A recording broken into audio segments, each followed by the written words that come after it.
Hello guys, how are you all? Welcome back to my channel. So, today we are gonna see, what if Naruto finds himself in Obito's body buried under boulders?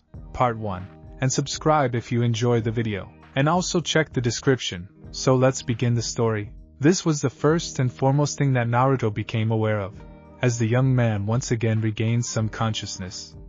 Never before in his 18-year-long life had he experienced such agony.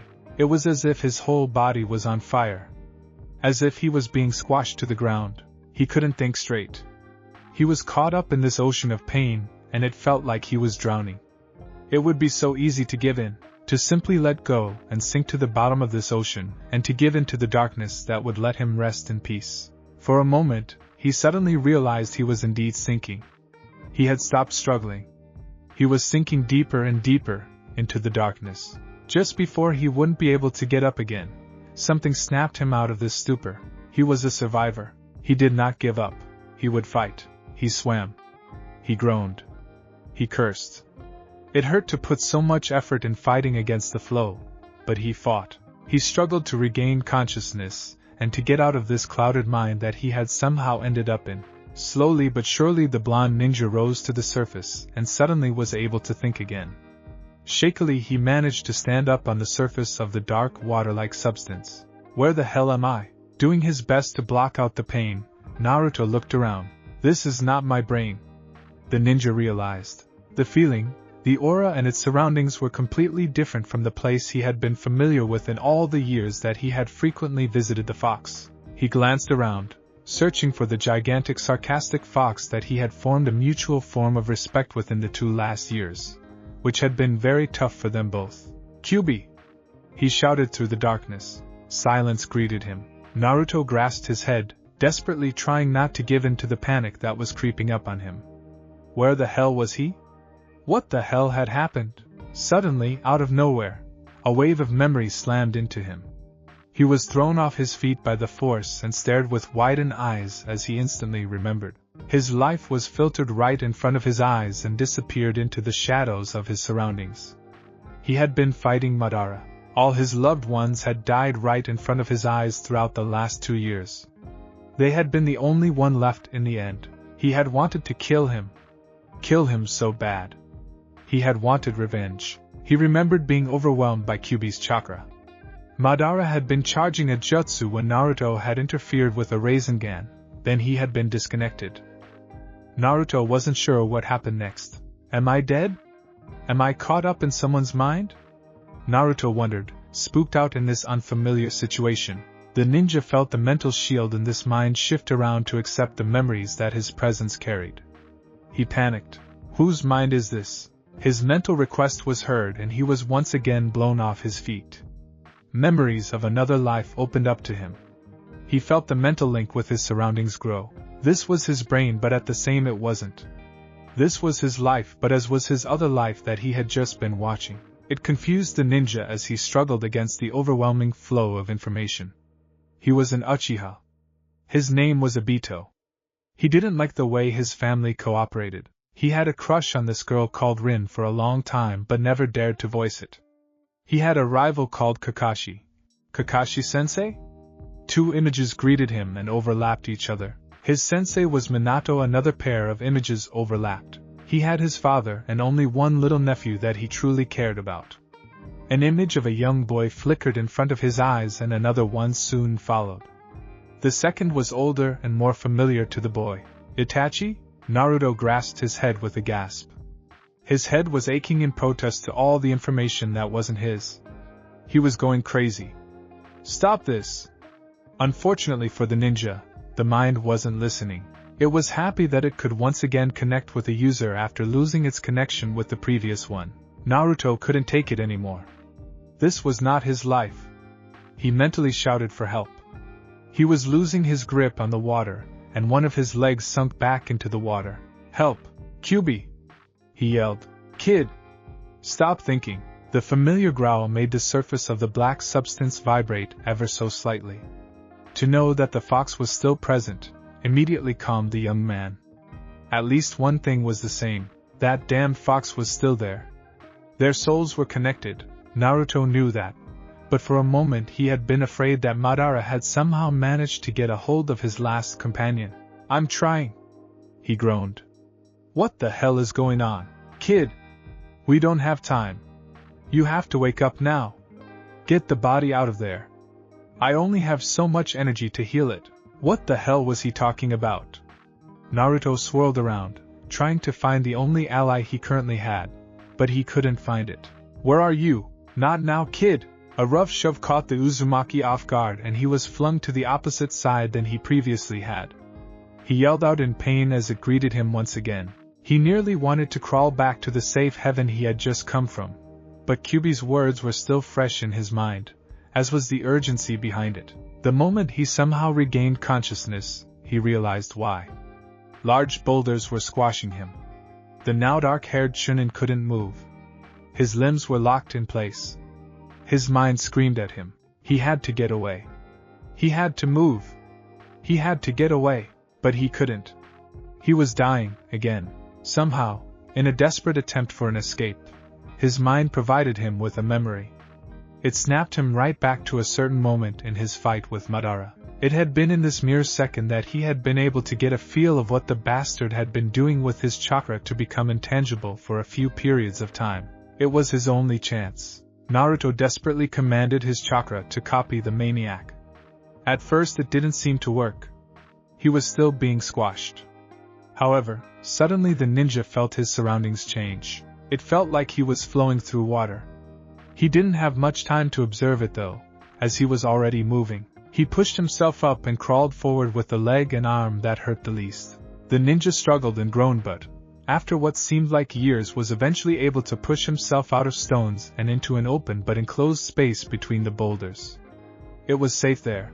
With a heavy and painful growl, the unfamiliar, and at the same time familiar, mutated body fell on the ground. The constant wave of pain was disrupted with a more familiar pain, one his mind could cope with. He greedily accepted the burning chakra of the fox demon, knowing that Kyuubi had his back with this. Over the last years their souls had become connected too closely for Kyuubi to have a reason and the ability to take over. A human had the most control in a human's mind, so Naruto was safe. He could get some rest, or so he thought. His sleep was disrupted by the voice of the fox. "Kid, don't you dare sleep yet. You will have to heal yourself. I am not in control of this body. I can only provide you with my chakra for now." A soft choke came from the ninja's mouth. "What? I can't do that. Since when did you give up so easily without trying, brat?" Naruto growled at the fox, gritting his teeth, and snapped right back at the fox. "I never healed myself before, furball. How can I? No need for names, monkey boy. Now follow my instructions, damn it. I hope you have the brains to follow it." The ninja let out a silent chuckle full of disbelief, but didn't complain. It was not like he had a choice. He had to live, damn it. Following the fox's instruction as carefully as he could, while trying to make sense from it, the ninja set to work. After what seemed like ages, Naruto was finally told to stop. Not bad for a first try, kid. Now sleep. I will be able to take care of the rest. Naruto didn't even waste a second to follow that last instruction, and he let himself fall back into a comfortable darkness. Time break. A groan escaped his lips as he finally regained consciousness again. His eyes opened and took in twinkling stars in the dark sky and the familiar sigh of trees surrounding him. What happened? Has it all been a dream? Naruto frowned as he sensed his surroundings. No, something was off. He had to find out what happened. Where was that damn know-it-all fox? Kyuubi? Naruto pushed himself from the ground, realizing that he had been sleeping in a pile of soft grass. A light breeze caught him off guard and he turned to look at his surroundings. He was standing in the middle of a large clearing, the moon shining brightly and high in the sky.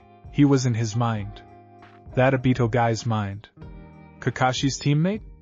Alright, if he didn't think about it too much, he could cope with that for now. But where was the demon?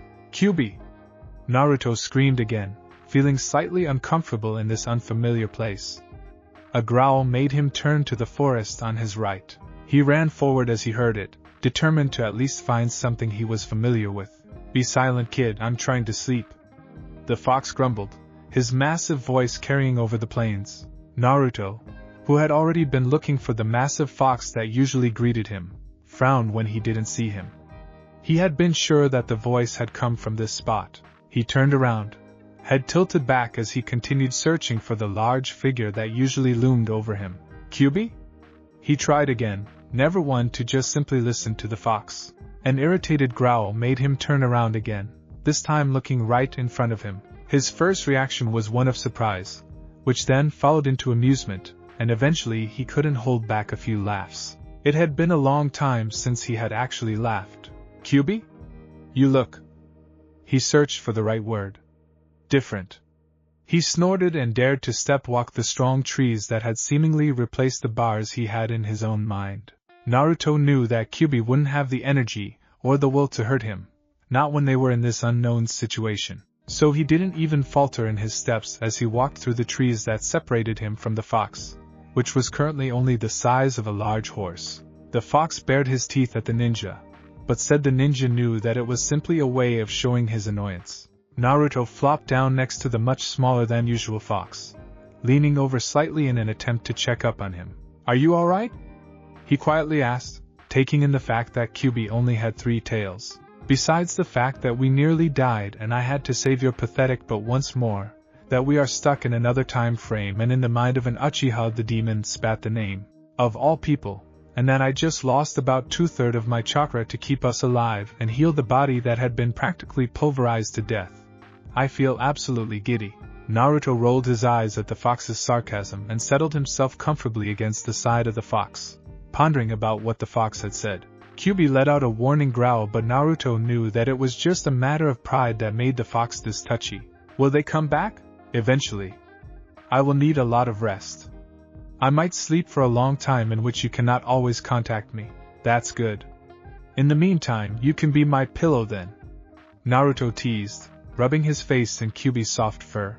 A few seconds later the blonde found himself upside down in the air as 2 of the 3 tails held him by his ankles. He grinned cheekily at the fox's glare. "I'm glad Madara didn't get to you," he said. Kyubi, who had been planning to drop the ninja face first to the ground, paused at that comment. The demon took in Naruto's grinning face and let out a deep sigh as he dropped him on his back. That brat had managed to get even Kyubi to like him. "I haven't seen you so cheerful in a long time, brat." Naruto, who was now lying nearly upside down on his back on the fox's furs, turned his head in Kyubi's direction. "Yeah, well, everything is over, you know. I know they are all gone." His face fell just ever so slightly before he smiled again. "But they are all together, and I'm sure they are in a good place. Now it is over, I suddenly feel a lot lighter." "It is difficult to explain." Kyubi acknowledged his short ramble with a low growl as he put his head on his paws in an attempt to get some rest. Naruto, though, still had some questions and climbed up so he could sit on the fox's back, just behind his neck. Lying down forward on his belly, he started patting the soft fur just behind his ears. "What the hell are you doing?" "I can't help it, it looks so soft." Kyubi growled at him but didn't stop him. "If you even dare to make a move to touch my ears, then I don't care that we are connected by soul. I will kill you personally," he warned him instead, earning another grin from Naruto. "Yeah right, Kyubi." They sat there for a while, before Naruto's face grew serious. "No way to get around it. Are we in the past?" "Yes. The clash between that space dimension jutsu of that damned Uchiha and our chakra killed us all instantly. Unfortunately or fortunately for the 2 of us, depending on how you look at it, our energy, and which also means our soul, got fed into that Uchiha's jutsu and sent us here. Since our soul needs to be bonded to a body and the boy's soul is in coma, we got permission to bond."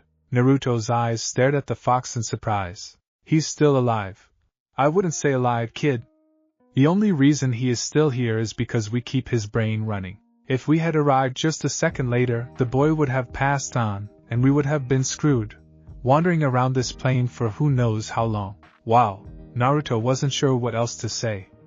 Now he realized that Obito was still here. He suddenly became aware of the boy's quiet presence. The boy was not far away, most likely having hidden himself in one of the foxholes that Naruto had spotted. Will he wake up? I am unsure. The essence of the boy's spirit is very strong, but the spirit itself is currently very weak. It feels familiar somehow though. The demon moved its eyes to glance at the blonde but didn't comment on it any further. Only time will tell. Naruto sighed, feeling bad for the other spirit. He knew he had not pushed the boy away or put him in this state, but he would be carrying the identity of the boy. Naruto's eyes narrowed in determination. He would take good care of the body. Not only because he wanted to, but because he also felt this connection with the boy. He could not really explain it, but it felt as if they were close. Obito felt very familiar. Strange. The ninja decided that it must be because of the fact that he had received a couple of his memories. Pushing the thought away, Naruto let himself relax on top of the fox. I guess I will be Uchiha Obito for a while then. That seems to be the case. Now shut your mouth, Gaki. I'm trying to sleep. Naruto chuckled and closed his eyes too. Kyubi? He mumbled once he was half asleep. He only got a slight grumble in return. Thank you? He didn't need to explain what for. Another grumble followed and the ninja took it as a "you're welcome." A smile formed on the ninja's lips as he snuggled just a little deeper into the demon's warmth. A few moments later both were fast asleep, mentally preparing themselves for a long journey in this unfamiliar past, though it was bearable this time. With a groan, Naruto tried to move his limbs. He succeeded, but the action made him hiss as even more pain hit his senses. He kept his one eye closed, not ready to face what would happen if he were to open it. There were two possibilities. He would be able to see, but he wouldn't be able to make sense of all the colors and shapes yet. The second possibility, which was also far more likely, was that he wouldn't be able to see. Either way, it would hurt a lot.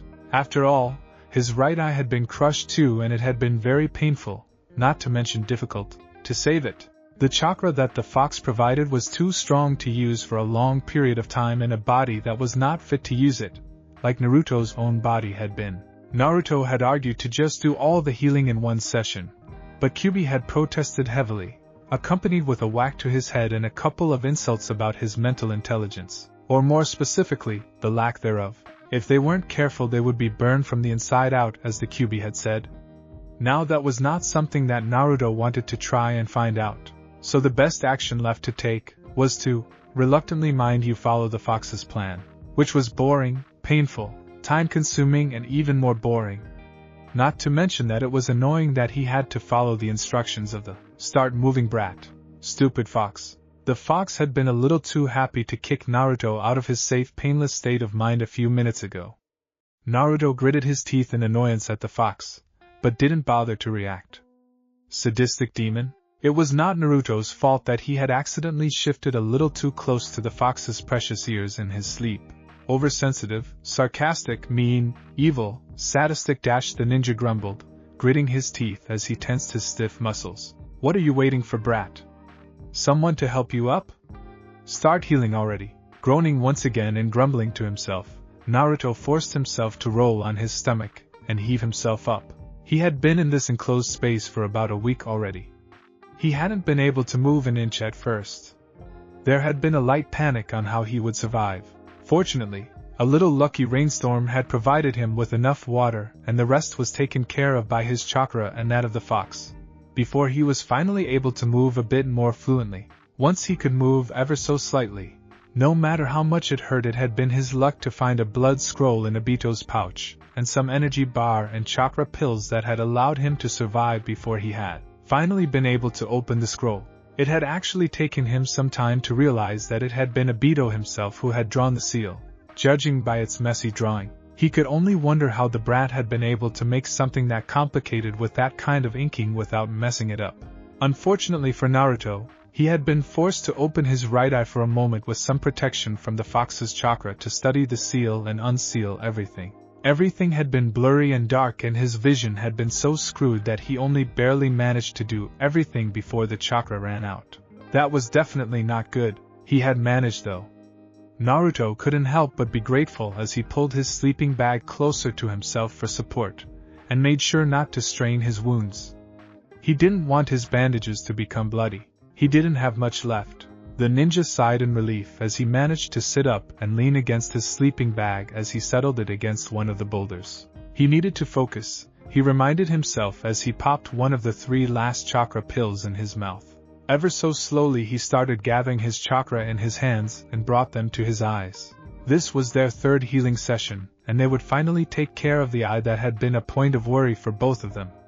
They were unable to grow his other eye back for the time being. The fox only had been able to freeze the process of the connection between the eye and the brain, so they might be able to fix the eye later on. That is if his body could handle the amount of chakra. Naruto grumbled in protest as he felt his chakra flow over his sensitive eye and slowly started to follow the instructions of the growling voice in the back of his mind.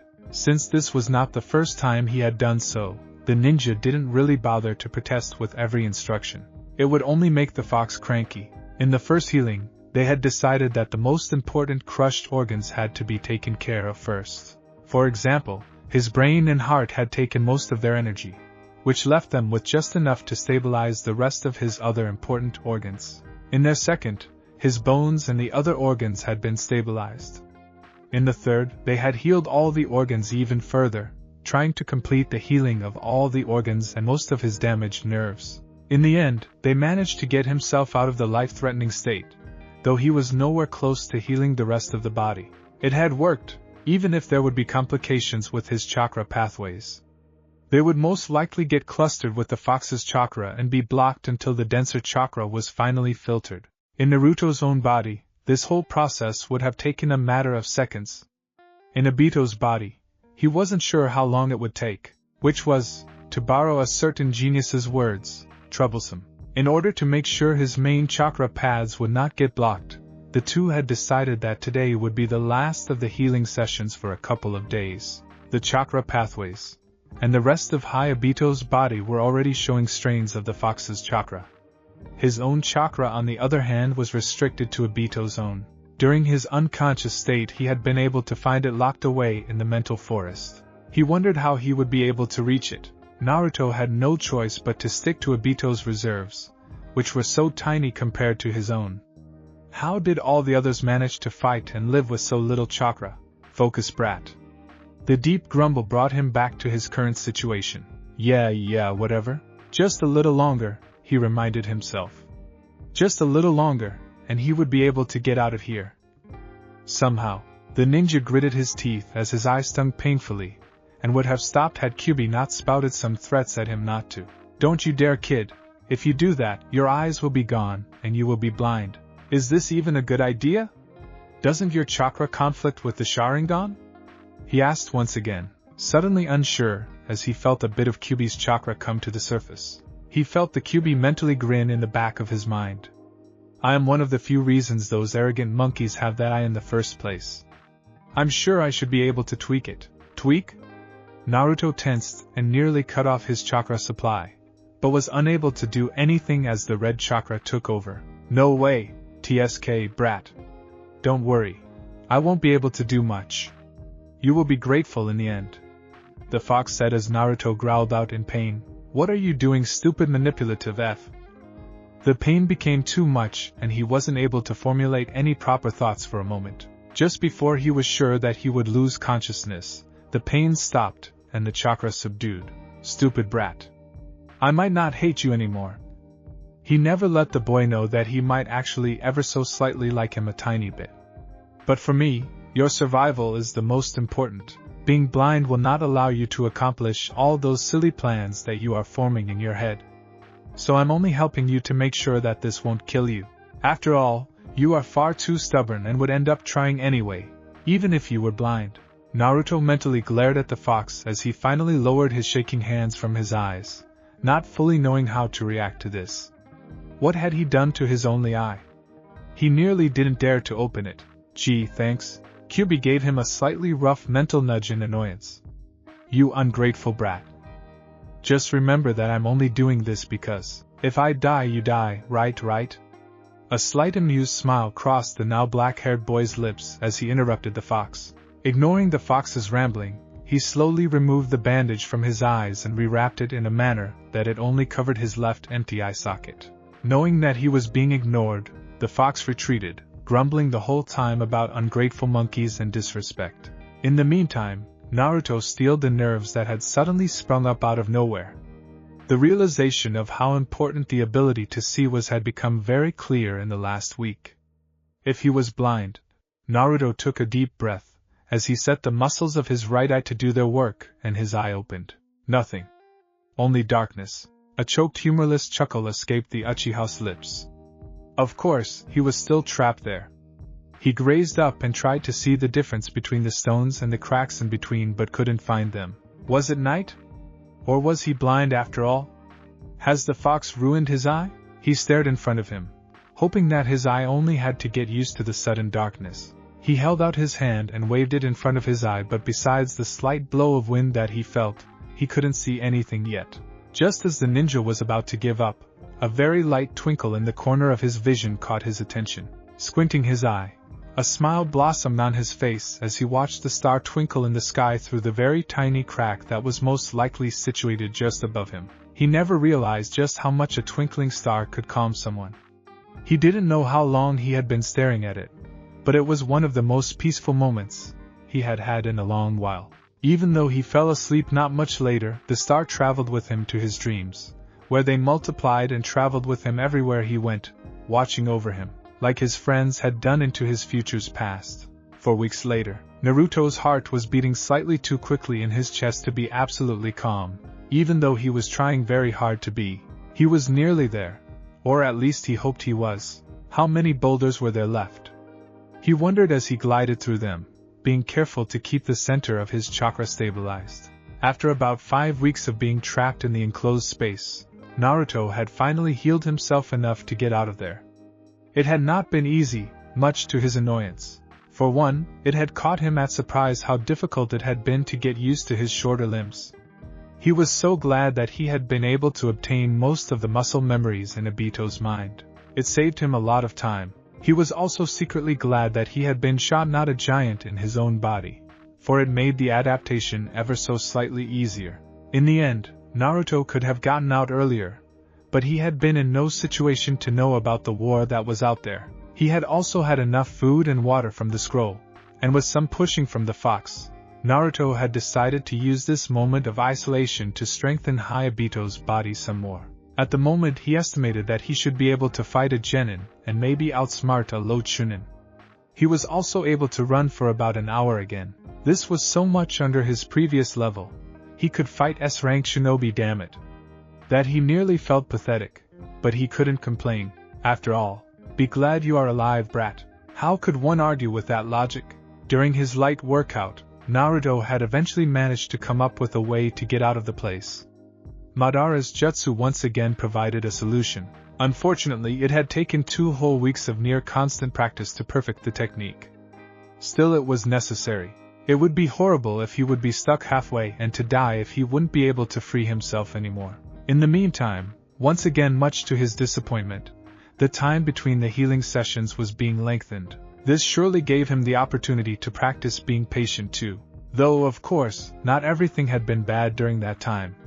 There had also been a few progressions, like finding out he had some very good chakra control and that he could search for some useful and important memories from Obito's presence. However, besides the fact that it gave the ninja a huge headache, it also bothered Naruto ever so slightly to invade the boy's privacy. But sometimes it was necessary. In the 7th healing session, the fox had offered something that Naruto couldn't refuse, which was that the absence of his eyes should be compensated with some strengthened senses. The changes were not overwhelming, not anything like Kiba's senses had been, but it helped him cope with the slight handicap just a little easier by having a better hearing. Of course, his luck couldn't hold up much longer after this. After his 9th and last healing session to bring back some strength to his muscles, his chakra pathways had eventually been blocked under the strain of the fox's chakra. This meant that he was stuck for a while because he couldn't use jutsu to get out of there. At least, he couldn't use ninjutsu on his surroundings. Luckily, Naruto mused as he walked through the stones, I remembered that jutsu, though I should have thought about it before. It had taken a few hours of staring at the one tiny crack of light to suddenly remember Madara's jutsu, and to realize that it would work despite his chakra block. Well, at least it seems like I was right, Naruto thought, trying not to become too distracted to lose control of the chakra that was coursing through his body. Naruto took a deep breath as he took in the strange sensation of flowing through the rocks. It had taken 2 weeks of hard work to get some control of the jutsu, and now he was finally walking out of the place, finally facing his freedom, finally facing the real situation. At least if he made it out of this place. Naruto let out a growl as his leg once again sank down into the ground. His hand shot out and managed to find a crack between 2 boulders. Only he went right through the stone as he tried to reach it. Shit! His brain screamed out to turn it tangible again, and he let out a sigh of relief as he managed to grasp it in his second attempt. Sure that he was stable once again, and would not suddenly disappear into the ground, he walked on and was suddenly met with a gentle breeze going through his hair, and the sun shining down upon him. He barely noticed that he had released the strange jutsu. Naruto had prepared himself to be overwhelmed like this though, and quickly scanned his surroundings with his guard up. Before he finally relaxed, there was nobody nearby. A deep breath, one without the smell that had developed in the enclosed space, was so incredibly refreshing that Naruto couldn't help but let himself take in every single detail that was suddenly overwhelming him. The smell of the trees and nature around him. The feeling of soft grass tickling his legs. He wasn't sure what Kyuubi had done to the eye, but it was as if everything was suddenly so much sharper. It was as if he had seen the world in his own time through a filthy pair of glasses that hid so many colors from him until now. It was amazing. He ignored the feeling of smugness that was building up in the back of his head, coming from the prideful fox. Yeah, give yourself a star. The smugness didn't even falter. Instead he heard a soft laugh from the fox, which made him shake his head in amusement. As if the fox wasn't already feeling too high and mighty to begin with. With another deep breath, Naruto walked forward to what he guessed to be, a small river that he heard streaming somewhere in the background. His steps faltered slightly as it came into sight, afraid to be confronted with another face. Even though he knew he looked different, there was still this expectancy to see his blonde hair and familiar whiskered cheeks. Instead he was met with the face of an Uchiha, Sasuke, that made him startle back ever so slightly. Not only because of the face, but also what had happened to it. He had seen memories of Obito looking at himself in the mirror before, but this. Poor boy, it's me now. Naruto reminded himself. Slightly overwhelmed, Naruto crouched down to study his face slightly better in the reflection of the water. His face was scarred, especially the right side of his face. Swallowing with some difficulty, he let his fingers trail over the scars. The face that was staring at him was only 13 years old. Too young to be walking around with something like this. It felt so strange and disturbing to know that he was in a younger body with those scars. He realized he was lucky though. If he was normal, he wouldn't even be able to walk. It was all thanks to the fox's healing that he was still here. But the body did not allow enough chakra to be used to heal the scars and imperfections. Maybe in the future, when the body was strong enough. Shutting his eyes, Naruto vowed to let Obito's sacrifice not be in vain. He was going to get the boy to wake up, and if this was not possible, he would make sure to make the whole world know that Obito Uchiha was not someone to cross. He would protect his and his own precious people, like the boy would have wanted him to do. For now, he would take on the role of Uchiha Obito. A month later, the next month, Naruto trained. Slowly but surely he got his body back in shape as he traveled around to get some knowledge about the situation that he was in. Kakashi's story was enough for some basics, but Naruto had never been a star in paying attention to history, something that had now come to bite him in the ass. So he decided to train to become stronger, and kept himself under the radar for now. During his travels with Jiraiya and the last year of searching for that bastard Madara, had taught him a lot about traveling unnoticed. Some might have expected Naruto to head back to Konoha immediately. However, this was not the plan. He had seen the village in war. He had seen the village at its end. He had seen the village in chaos as Sasuke had entered the city. He had seen Madara's attack. Naruto was not yet ready to face Konoha. On the other hand, would he be able to turn his back to his village? Or would he solely focus on Madara? A heavy sigh escaped his lips. At least he had managed to avoid all the fights. He had heard a couple of them. He hadn't dared to check. This was the third Shinobi World War that was going on. That was not a good time to jump in a situation he had no knowledge of. He pulled the brown strained cloak around him a little wider and tugged his hood a little lower over his head as he kept his pace steady. He had been walking for a couple of hours and he was starting to feel the strain. His right leg was often the first thing to cramp up. He knew that he was nearing the Fire Country's borders, which meant that he would be forced to pass by a couple of patrols. He had no clue how he was going to do that. His skills were not up to par, no matter how much it annoyed him. He would have to think up a plan. Fortunately, or unfortunately for the young ninja, the answer came in the form of a scream. His senses screamed at him at the first sound, and before he knew it, he was running. A kunoichi would never scream that way. The voice sounded young too, meaning that probably a young girl was in danger. Rin! A sudden wave of memories and emotions hit him, forcing him to move. Yes, he might be running into a trap. Yes, it might get him hurt or killed in the end. Yet, under the wave of emotions, he didn't care. Naruto was known to be reckless, even though the last couple of years in the future had forced him to decrease this, and the influence of Obito's body and his own recklessness made it worse. For some reason he couldn't stop himself. He lost control of his grip on his urges and ran, which meant that when Naruto had finally got a hold of himself again, he suddenly came face to face with a young girl. She looked absolutely terrified and screamed when she saw him. He had come out of nowhere, and he screamed dangerous all over. Danger! Get away! Get away! Her panicked mind screamed to her, "Calm down! I can help!" He hushed her, but she pulled away from him, sobbing silently. What is going on? Naruto took notice of the young figure of a young boy that was on her back. He seemed unconscious, as he was too heated to be dead. He had a large gash on his head, and was spreading blood all over her. Go away!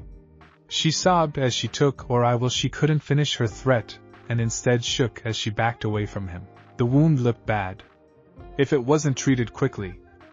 Naruto's face hardened slightly, and he walked towards her with a sudden speed that she couldn't back away from. Handling quickly, he managed to snatch the boy away from her and put his hand on his forehead. As expected, she screamed at him and tried to take her little brother back. But Naruto acted quickly. Having been healing himself, even from death, Naruto had gotten some experience with the art of healing.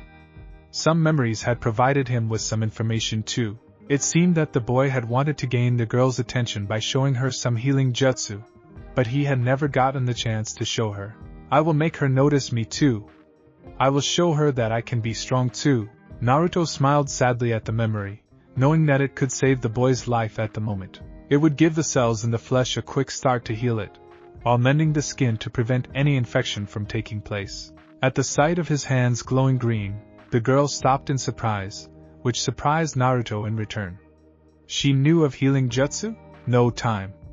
He reminded himself and put the boy down. Then his eyes picked up the sounds that he had hoped not to hear for a while. Clang! Ching! Kunai or some kind of swords, Naruto noted. There was a fight not far away then. Shit. What had happened? He needed to get away. He didn't have enough chakra to enter a fight against anyone stronger than a Chunin, and his fighting skills were still shaky in some areas.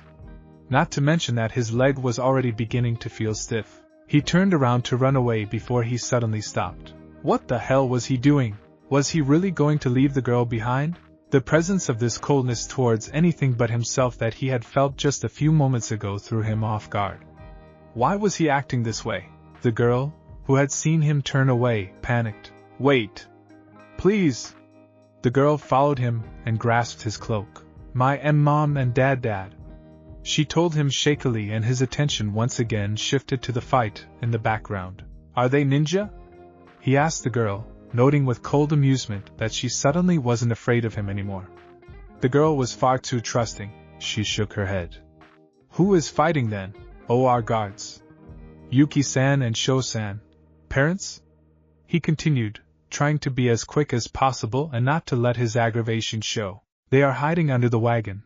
But MOMY told me to run, and she couldn't talk anymore, the tension of the situation finally breaking and released through crying. He petted her head, shushing her slightly as he didn't have any time to help her. Taking note of a bush and a tree that would be perfect to hide the small children in, he pushed them into that direction. Hide there and keep still. If your brother wakes, make sure you keep silent, alright? I will see what I can do. She stumbled ahead, and once Naruto made sure they were hidden, he headed over to the fight. Hopefully this would not come to bite him in the end too. Chang! Ching! Rustle. A pained grunt. A shouted warning. Chang, please let them be mere genin. Please let them be mere genin. The cloaked ninja silently prayed as he heard that the sounds of the fight were becoming louder. Taking a deep breath, Naruto crept slowly forwards and sneakily hid behind a tree to provide him some cover when he took in the situation. His eye spotted the wagon that the girl had mentioned pretty quickly, including the two figures that were hugging and hiding underneath it. Naruto could vaguely hear the woman whispering some prayer but didn't pay attention to it as it shifted towards the fighting instead. The guards were pretty easy to spot.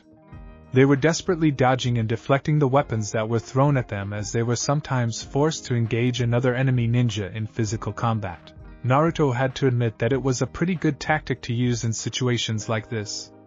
The guards, though they had pretty decent ninja skills, were nowhere near the Chunin's level.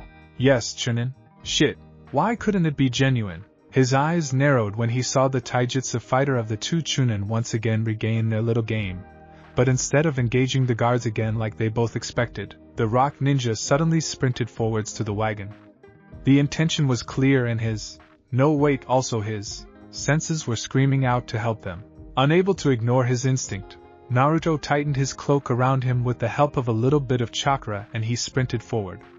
His eyes narrowed dangerously as a sudden nervousness hit him. The Chunin was too fast. He was not going to make it. This body wasn't as fast as his own had been. Move legs, move faster, damn it! The pair under the wagon screamed and yelled in fear as they noticed the sudden advance. "PLE please!" the girl sobbed. Naruto's eyes widened when the thought of the girl came back to him, and something within him pushed him just a bit faster. "Oh no you don't, Ching!" The kunai that Naruto had thrown was flung to the side, but it had done its job.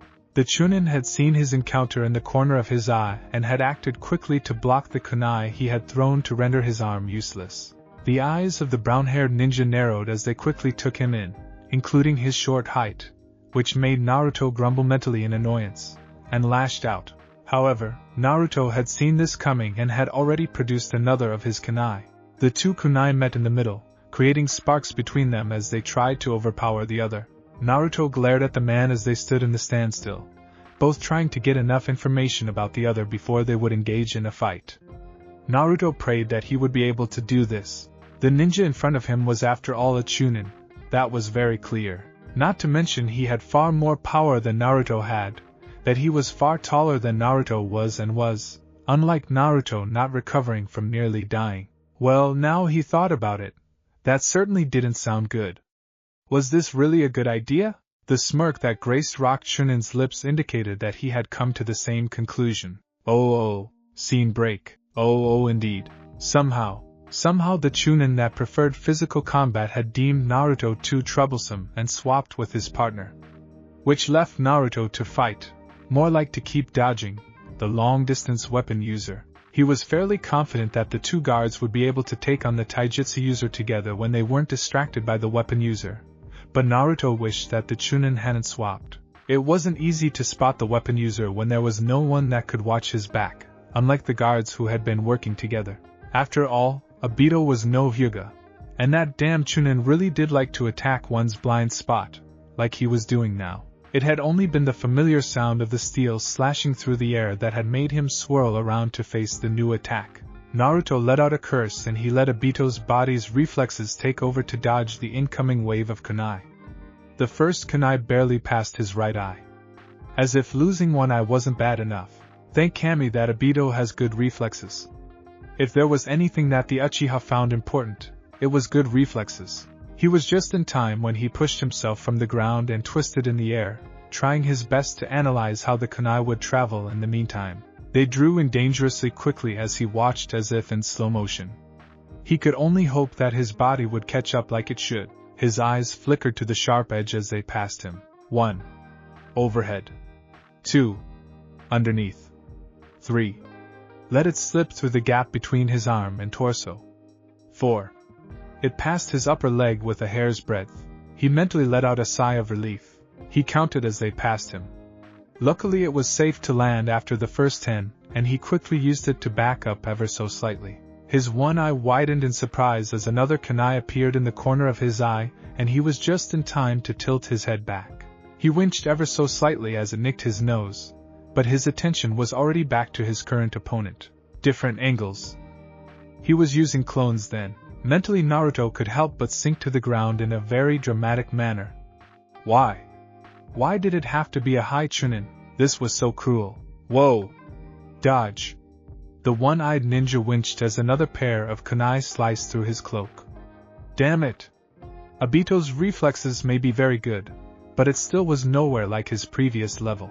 As to state this fact, Naruto had cuts all over his body, and while they would heal pretty quickly, there was the danger of them becoming infected if he wouldn't be able to treat them soon. How he missed his own body, knowing that if he waited too long he would probably become a weapon practice target once again. He quickly drew in.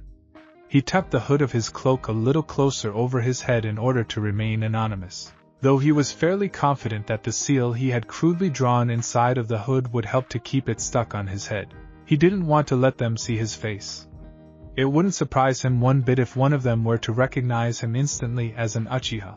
Naruto hissed out in pain as another blade cut his bad leg before he could move.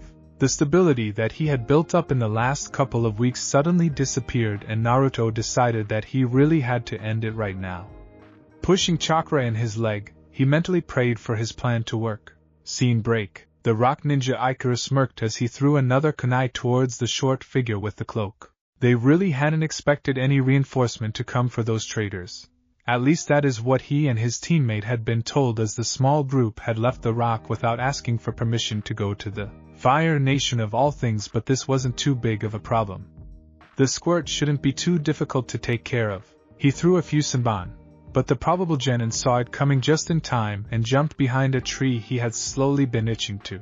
Studying the figure that was now trying to take cover behind a tree, the rock ninja had come to the conclusion that the ninja was indeed probably a kid, and by the limp in his right leg, he surely wouldn't be able to move a lot.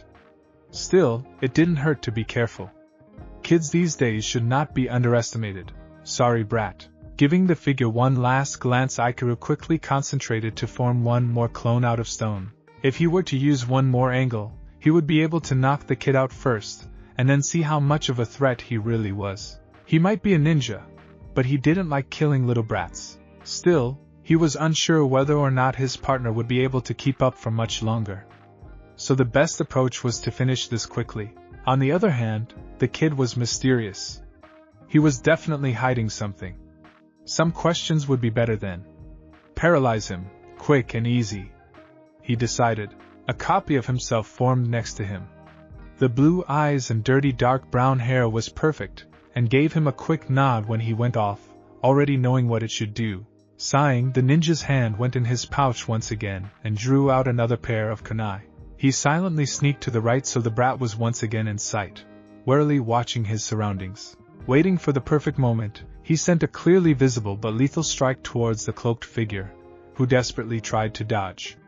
Just as the ninja expected, the cloaked figure managed to do so. However, the boy was caught off guard when another array of kunai shot into his direction from a completely different angle. There was a curse before about 5 of them caught him right in the chest, though all aimed at places that wouldn't be lethal. As he had planned, the figure doubled over, clutching his chest, and fell to the ground. The ninja relaxed just ever so slightly. Finally, poof! No, the ninja whispered angrily but stilled as he felt a certain familiar coolness against his neck. Shit, how the hell had he managed to find him through his genjutsu? It was one of his strongest. No mere genin should have been able to look through it. Who was this kid? Surprised? A soft whisper confronted him and flexed his kunai ever so slightly to freeze him as he was about to react. Damn it, the kid knew how to work in these kinds of situations. He waited silently and narrowed his eyes as he felt coolness leave for just a second. The brat was going to knock him out. He would have simply sliced his neck if he had wanted to kill him. Just the moment he had been waiting for. Ikaru swirled around and kicked the kid in the stomach, making him lose his breath, and proceeded to tackle him out of the tree into the ground. His eye widened though when the kid suddenly twisted him around with such an agility that reminded him of those damn tree huggers when they were fighting in the tray. Shit. Within seconds, his hands were quickly moving in seals, but the kid's hands quickly clamped around them and kept him locked in his hold. He was unable to fight the gravity. He was a weapon user and genjutsu user for a reason. His ninjutsu was his weak point. He wouldn't be able to blast himself out of this situation, so the only thing he could do was to close in on the face that was hidden in that damn cloak and get a good look at the face of this stranger. His eyes blanked out ever so slightly as he was able to take in the scars that the kid had. That could explain the limb, the rock ninja mused as they continued falling to the ground. He wondered how the kid managed to move after Ikura had been able to slice through one of the leg's muscles. He couldn't help feeling just a tiny bit guilty now he knew the exact state the kid had been in. A kid that was about the age of his own son. Yet this guilt wasn't enough to keep Ikura from headbutting the kid's nose just before they landed on the ground. After all, it was the only revenge that he got before they hit the ground. He coughed out as they landed hard.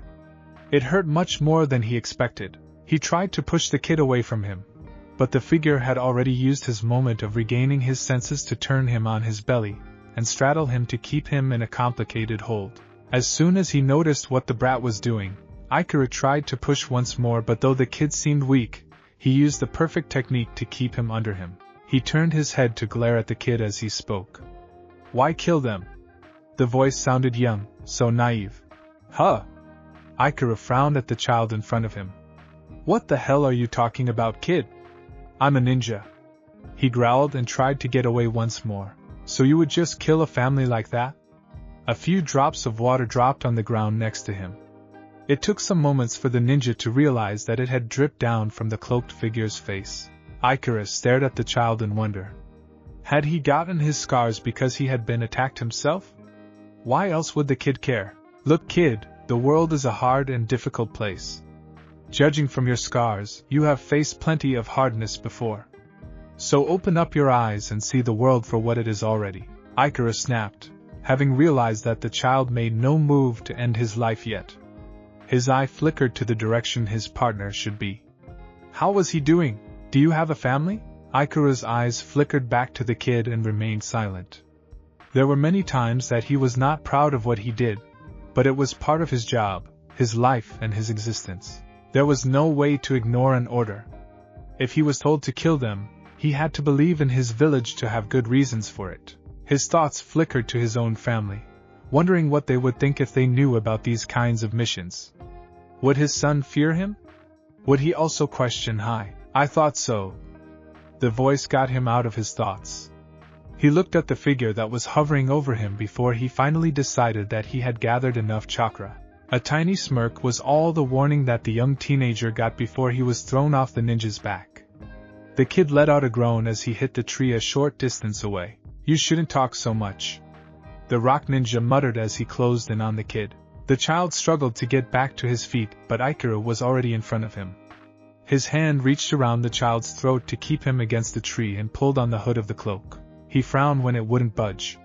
He tried again before he smirked in understanding.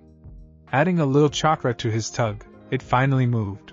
He moved his leg to stop the kick that the kid threw at him, and rendered him immobile once again. "Time for some information gathering. So you don't want your face to be seen, huh? Ashamed of your scars?" He questioned, actually curious as he studied them. For a child to have such scars, he mentally shivered as he tried to understand how he got it. The kid's only eye glared at him, but he didn't say anything. "What is your name?"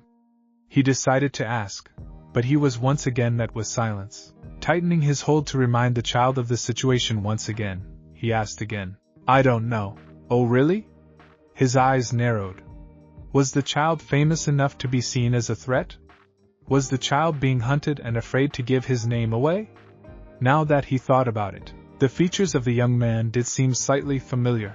"I'm telling the truth." The teenager growled at him, and, as was his habit, the confession made him check the young ninja's eyes in order to see whether he was telling the truth or not. His eyes widened when he suddenly froze. "Sharingan. Don't look, don't low dash," his thoughts warned him, but he was too late as they were already spinning. Sleep. Sleep. As darkness suddenly started to overwhelm him, the ninja couldn't help but ponder whether the red eyes he had seen had been a genjutsu, his imagination, or actually real. His eyes narrowed as he felt himself fall asleep against his will. Escaping from his grip, the child once again threw him on the ground and straddled him while keeping the eye on the man's face. The slight disruption of movement allowed him a few seconds to fight against the hypnotizing eyes. Yet, he could already feel himself slipping away. Well, that won't do, he thought to himself as he used a little burst of chakra to make sure to get a little revenge. So right before he was knocked unconscious, he managed to headbutt the kid right in the face. Scene break. Itai. Naruto winched as he cradled his nose with both his hands. That hurt. He frowned in annoyance when he felt the blood already dripping through his hands. That had been a mean shot. A very smart, sneaky and mean last shot. Something Naruto could have come up with himself. He stayed down for a moment, caught off guard when a sudden dizziness overwhelmed him. So a shadow clone was really that tiring to make? Damn it. There went his favorite technique. Giving a final glare at the ninja, as if it were his fault, Naruto didn't even think about killing him immediately. There had never been a real killing intent directed towards him, and Naruto liked to return the favor. It might have been a war and they might have attacked those people, but this ninja was not as crazy as the other one had been. No, he wouldn't kill him yet. Instead, Naruto would have to see how dangerous he was and what information he would be able to get from him. A little chat might work, Naruto decided. A perfect combination if Naruto were to say so.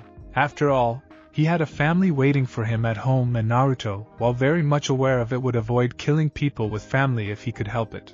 Instead, he would try to make them less dangerous. Naruto grabbed a rope that he had managed to get his hands on and started tying the man up. The rope wasn't the best quality there was, but it would be able to keep the man restrained for at least a couple of hours. If it took any longer, the rope would probably snap if the man were to struggle against it the whole time, so it is best to restrict as much movement as possible. The ninja tightened the knots a little bit more as he didn't know how good they were at escaping in times like these. If he was back on time, he would be able to get some questions answered. He couldn't help but grin at the idea of getting some clear answers. He rubbed his eye, his mind still reeling from the powerful feeling that had overtaken him, when he noticed just how easy it had been to hypnotize the man in front of him. He was sure that he had done a couple of things while being in the man's mind, but he couldn't remember all of them. His only intention had been to knock the man out. What was wrong with his eye? He placed the last knot and cut off the leftovers of the rope. Fox? Was that what you're doing? He was plainly ignored.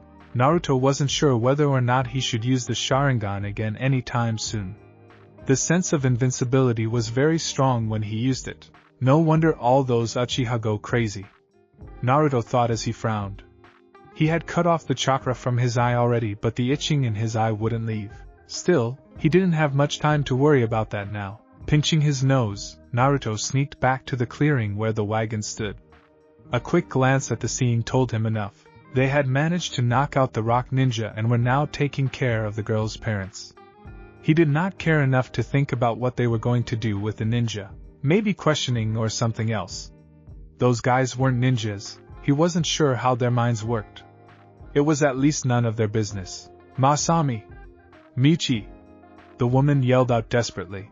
It wasn't difficult to figure out who she meant. He paused for a moment, debating whether or not to show himself, but decided against it. He might be head attacked, and with his right leg feeling like jelly and his head swaying and pounding at the same time, Naruto wasn't sure whether he would be able to explain himself before he would collapse. So instead he made his way back to the place he had let the children hide, while making sure that the hood of his cloak was once again secure on his head. The girl had her hand clamped on her little brother's mouth, who was watching him with fearful eyes as he approached. The girl flinched when she spotted the blood on his cloak, face and, well, nearly everywhere. It's safe, Naruto whispered and decided not to offer a bloody hand to help them up. Instead, he gently nudged the girl as she carried her brother back, nearly running all the way. He took the little moment of peace to study her. She was little and skinny for her age, but strong enough to carry her brother around without too much trouble. Her light brown hair had been braided in 2 separate braids that reached down in front her shoulders. Her simple brown trousers and a light brown shirt were slightly worn out. He estimated her to be about 8 years old. Her younger brother had the same hair color, though he had a few lighter streaks here and there. The clothes were similar to the girl's clothes, though his shirt was black. He guessed the boy was about 4 or 5 years old. "Mommy, Masami," was the desperate and relieved reply. The girl now really broke into a run and Naruto stopped. He glanced behind him, then back to the scene in front of him. He really shouldn't approach them again, but he was hurt and was sure that he would collapse very soon.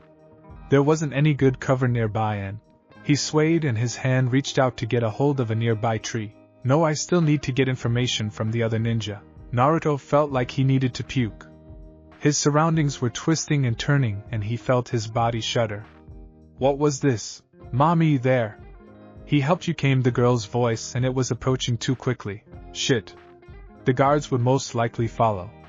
Naruto frowned and tried to push away from the tree, but his hand was not cooperating with him. No, instead he fell down to his knees and hissed as his right knee protested painfully. Voices surrounded him, but Naruto couldn't really make it out anymore. Before he knew it, his arm was slung around someone's neck and he was carried away. He tensed but couldn't stop them and couldn't do much more than to accept his fate. Well, they hadn't killed him yet, so that was good news. Im? Don't know. Yo Inc. Ch. Exa. Chakra exhaustion? Naruto managed to pick up and let a chuckle escape to him. Of all the things that he came up with, chakra exhaustion hadn't been one of them.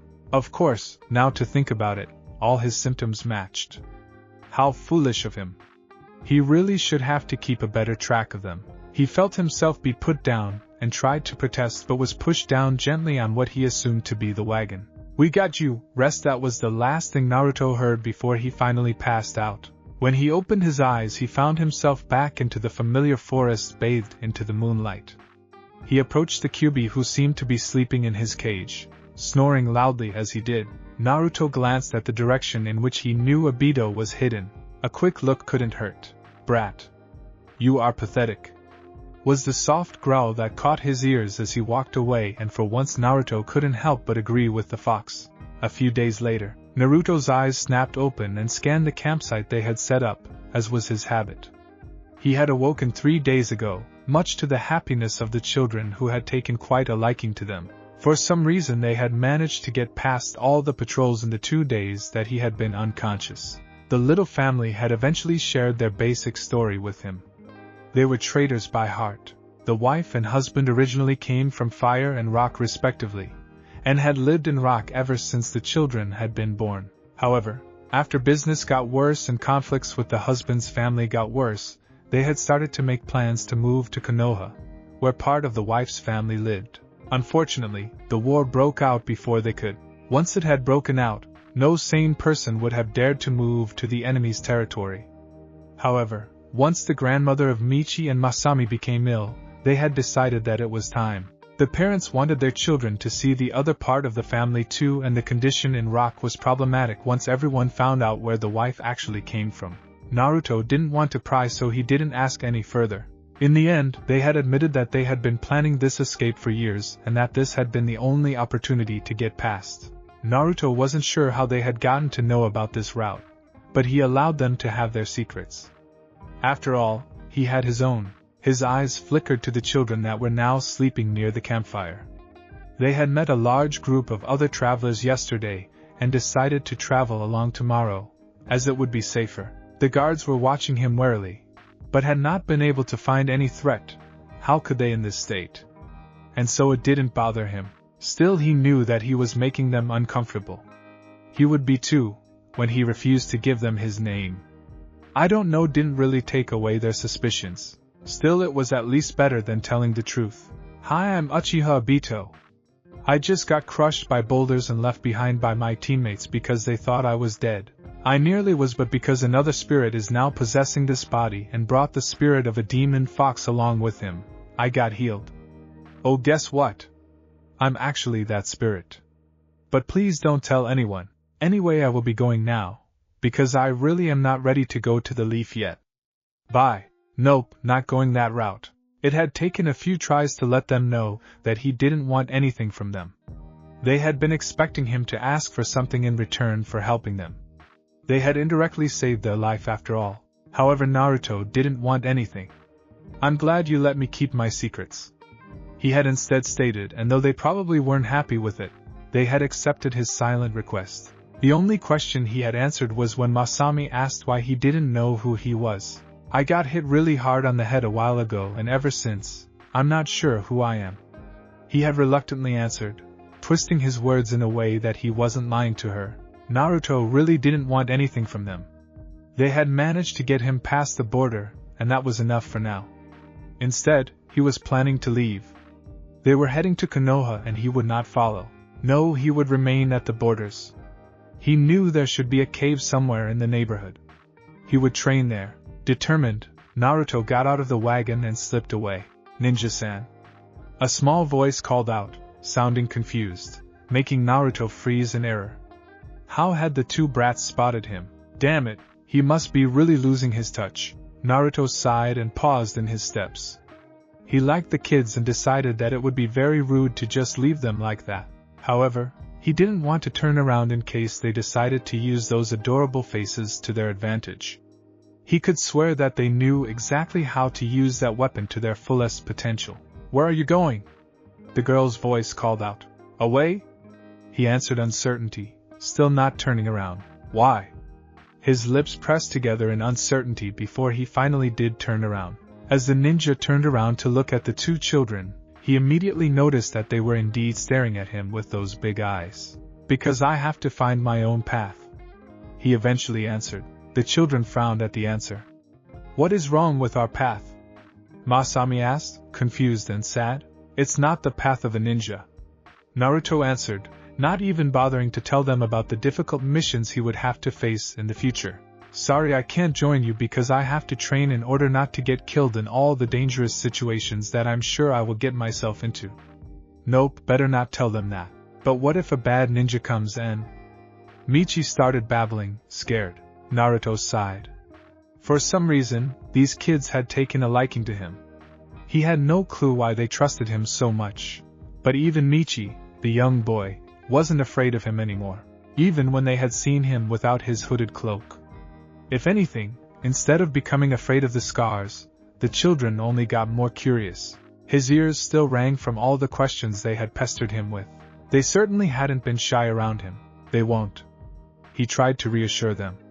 At least, knowing the old man Hokage, he was fairly sure that he would let them enter the city. That and any leaf ninja worth their money would recognize them as harmless, and not provoke him behind checking up on them. They were silent for a while, not wanting to doubt his words. Naruto watched them glance at each other before Michi gave Masami a slight shove. She gave him an irritated look but didn't push her little brother back. Will you come and visit us sometime soon? Masami whispered eventually, and Naruto felt something in him crumble. His surroundings swayed momentarily before a sudden déjà vu hit him. Nisan, will you come back soon? A young fuzzy figure with black hair asked him. He shook his head. He never had seen that memory before. Who was that? An Uchiha? Shit. I don't need Obito's memories to resurface the whole time.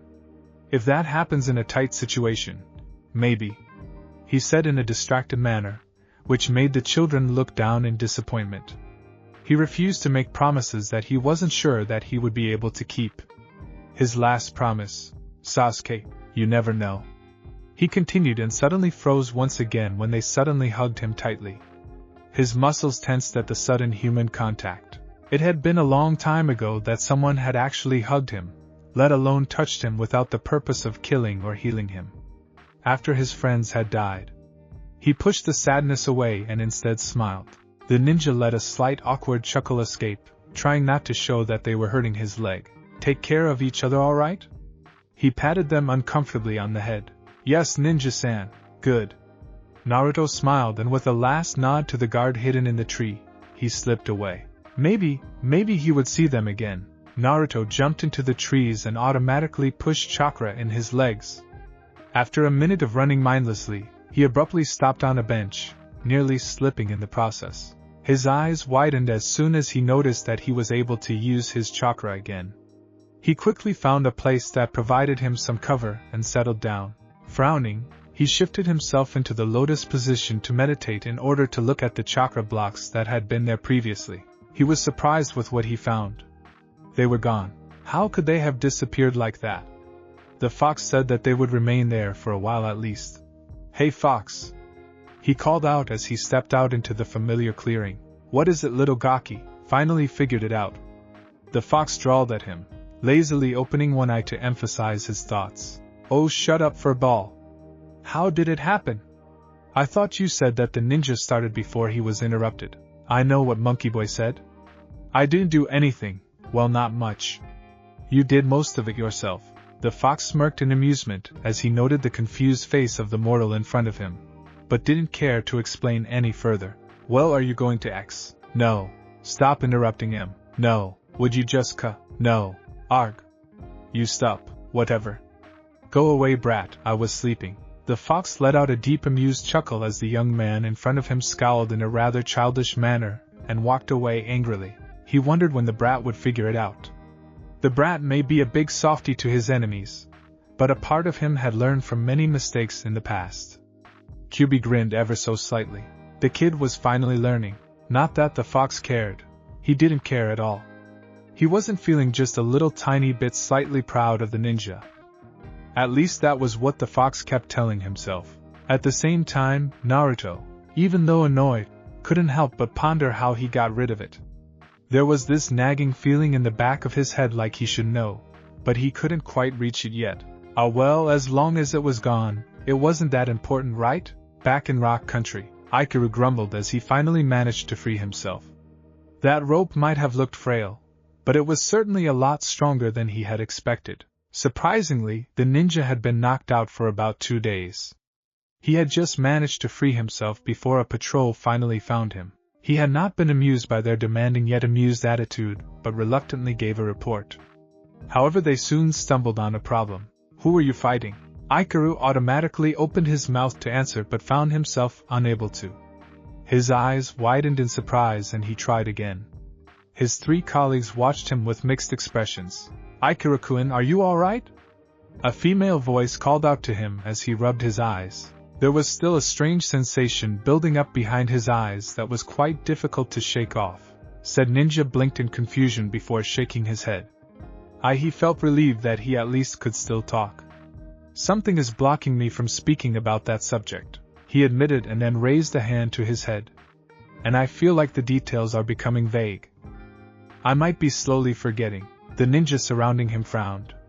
His ex-teammate looked worried, while one of them watched him suspiciously. "Quit playing around, Ikaru Baka. I'm not going to beg for information from you." "What did you call me?" The weapon expert growled, clenching his fist in a threatening manner. "Hey, calm down, you two," the female member called out. She was using a tone that let them know that she was serious. Her name was Emmy.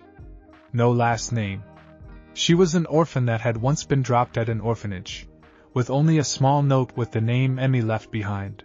She never tried to change her name, nor did she allow any family name to be given to her. Though she was not as pretty as her name suggested, quite a few men considered her to be quite attractive. Unfortunately for the men, she didn't have the patience to deal with them and was too skilled in combat for anyone to try. Only Ikaru had managed to get her to date him for a while. Yet that had been a long time ago, before the war, and they had both agreed that they just didn't belong together that way. Repressing a shudder, the two stepped away from each other. "Open your mouth, Ikaru." Grumbling slightly, the man complied.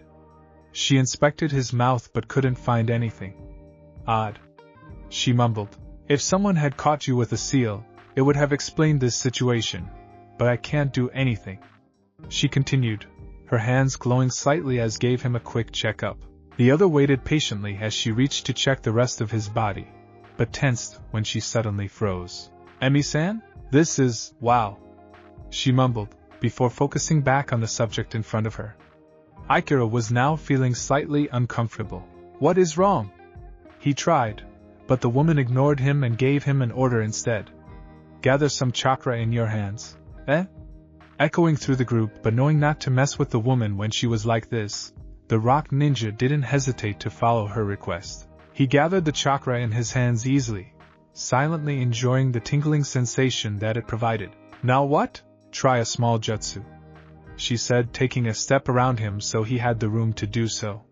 He gave her a questioning glance but didn't bother to object. His ninjutsu ended, but he could at least still do a few back earth jutsu.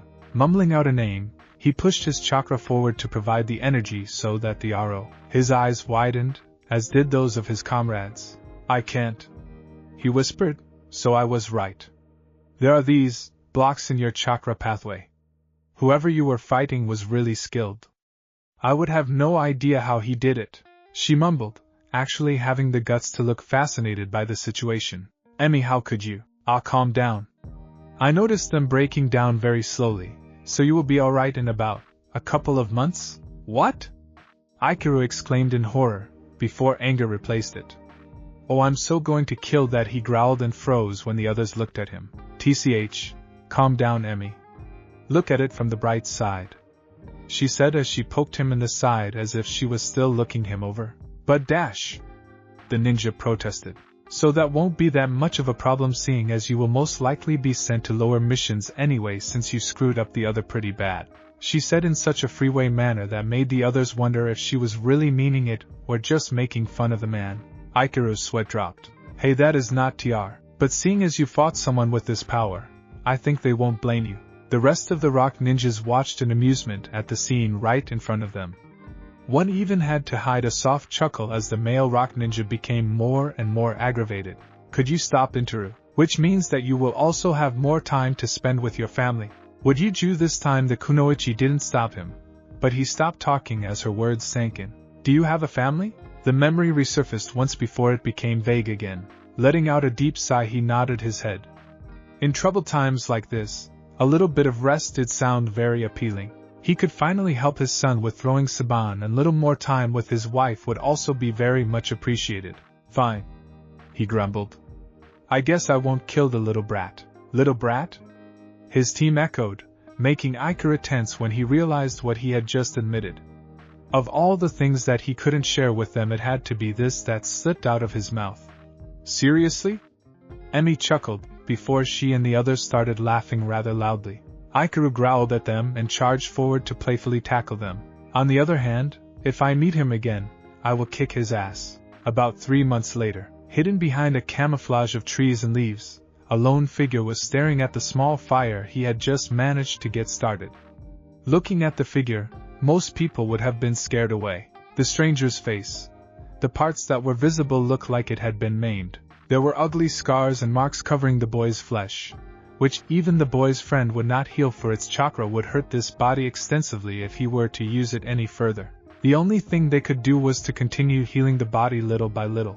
The young stranger had already accepted this, knowing that its sacrifice had saved the life of a man that he held dear. Obito, you really are a good person, you know that? The stranger mumbled to himself, having just awoken from another flashback of another memory that belonged to the boy's life. Something that often happened to him in the last 3 months. Any outsider who saw him say that to himself would have claimed the boy to be a bit whacked in the head. However, seeing as how Naruto was in control of the body, one might overlook it for this time. The young boy had let his hair grow in the last couple of months, and it covered his left eye as he looked down at the fire. He had gotten used to wrapping a couple of bandages around his face. It especially covered his left eye and the right part of his face that had not been able to heal properly without a medical ninja to attend to him.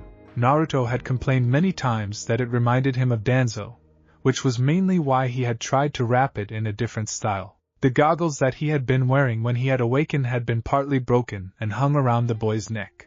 If his face had been healed, he would have worn them, but unfortunately it still hurts to wear them. The skin was still sensitive there. The ninja also still couldn't use his right eye for a very long period of time, even though he had been recovering for about 4 months already. Still, he could activate his Sharingan on demand after about a month of trying, and 2 times of passing out because he didn't notice how fast his chakra had been running out. This forced him to sometimes become blind in the cave so that the eye got some rest. Yet, this didn't mean that Naruto hadn't become stronger.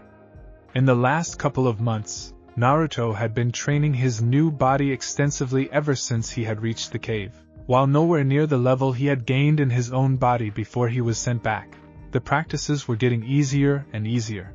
Naruto estimated that at his current level he could manage to defeat a Chunin now, and with a little bit of effort a normal to higher level Chunin. That is if they didn't fight for any longer than half an hour extensively, and he had not been pushing himself too hard beforehand. If he were to use his special powers, he might be able to take on someone with Jounin level. That is, if he got enough chakra and got him or her within a few blows. He sighed in a depressed manner. Had he ever mentioned how much he hated having to revalidate the normal way without Kyuubi's chakra or a healer to help him? So far, Naruto had been fairly content with his progress, although he hated the fact that it took so long. The process of letting this body get used to the red chakra was slow and painful. Naruto poked the fire with a short stick, letting his right half-lidded eye stare into the enrapturing show of light. His body was finally ready to travel, but the ninja was suddenly feeling reluctant. If he were to go back, he would change a lot. He could disrupt the timeline. On one hand, he could save so many people. He could warn them about the threats that Konoha would face in the future. On the other hand, he could also change things accidentally for the worse. Besides that, there was the fact that nobody would probably trust him. After all, how could he have survived something like that? He would probably be seen as an imposter. But then what about Madara? He glowered simply by thinking of the name, before shaking his head. How would he stop the other Kyuubi? What about his father? His mother? What about Kakashi-sensei? It felt wrong to confront them as someone he had lost, while he wasn't actually Obito. But would he let Kyuubi roam again? Would he let his father sacrifice himself again? Would he let his mother die? He probably wouldn't. But how the hell would he be able to stop the Kyuubi of all demons at his current level anyway? He didn't have the toad contract either anymore. He had already tried and failed summoning a toad. The Rasengan was a big no, and using the fox's chakra was also not a good idea. Which left the Sharingan. But he was not even close to mastering that stupid eye. Naruto let out a heavy sigh. This topic had been on his mind for a couple of months already. Kid, Naruto's head snapped up. It was rare for Kyuubi to contact him when there was nothing wrong. The lazy fox liked his sleep after all. Yeah, Kyuubi? How much I hate to say it, the Sharingan you now possess is one of the strongest I have ever encountered. Naruto frowned, not understanding what the demon was trying to tell him. Was this about the fight nearly a month ago? So what does that mean? Naruto thought right back. They were both well aware that it was difficult for the ninja to use the Sharingan in his current state. It might be one of the few to rival Madara's power. The demon admitted, and Naruto finally read between the lines, something that the demon had been forcing him to do the last couple of months in their discussion, because the great Kyuubi could not work together with a knucklehead that would take everything for what it was. So you are saying that I might be able to control the other you? Naruto couldn't help but sound doubtful at that statement. Yes, not only because of the eye, but for a demon, time and space is not as strictly bonded to them as it is to humans.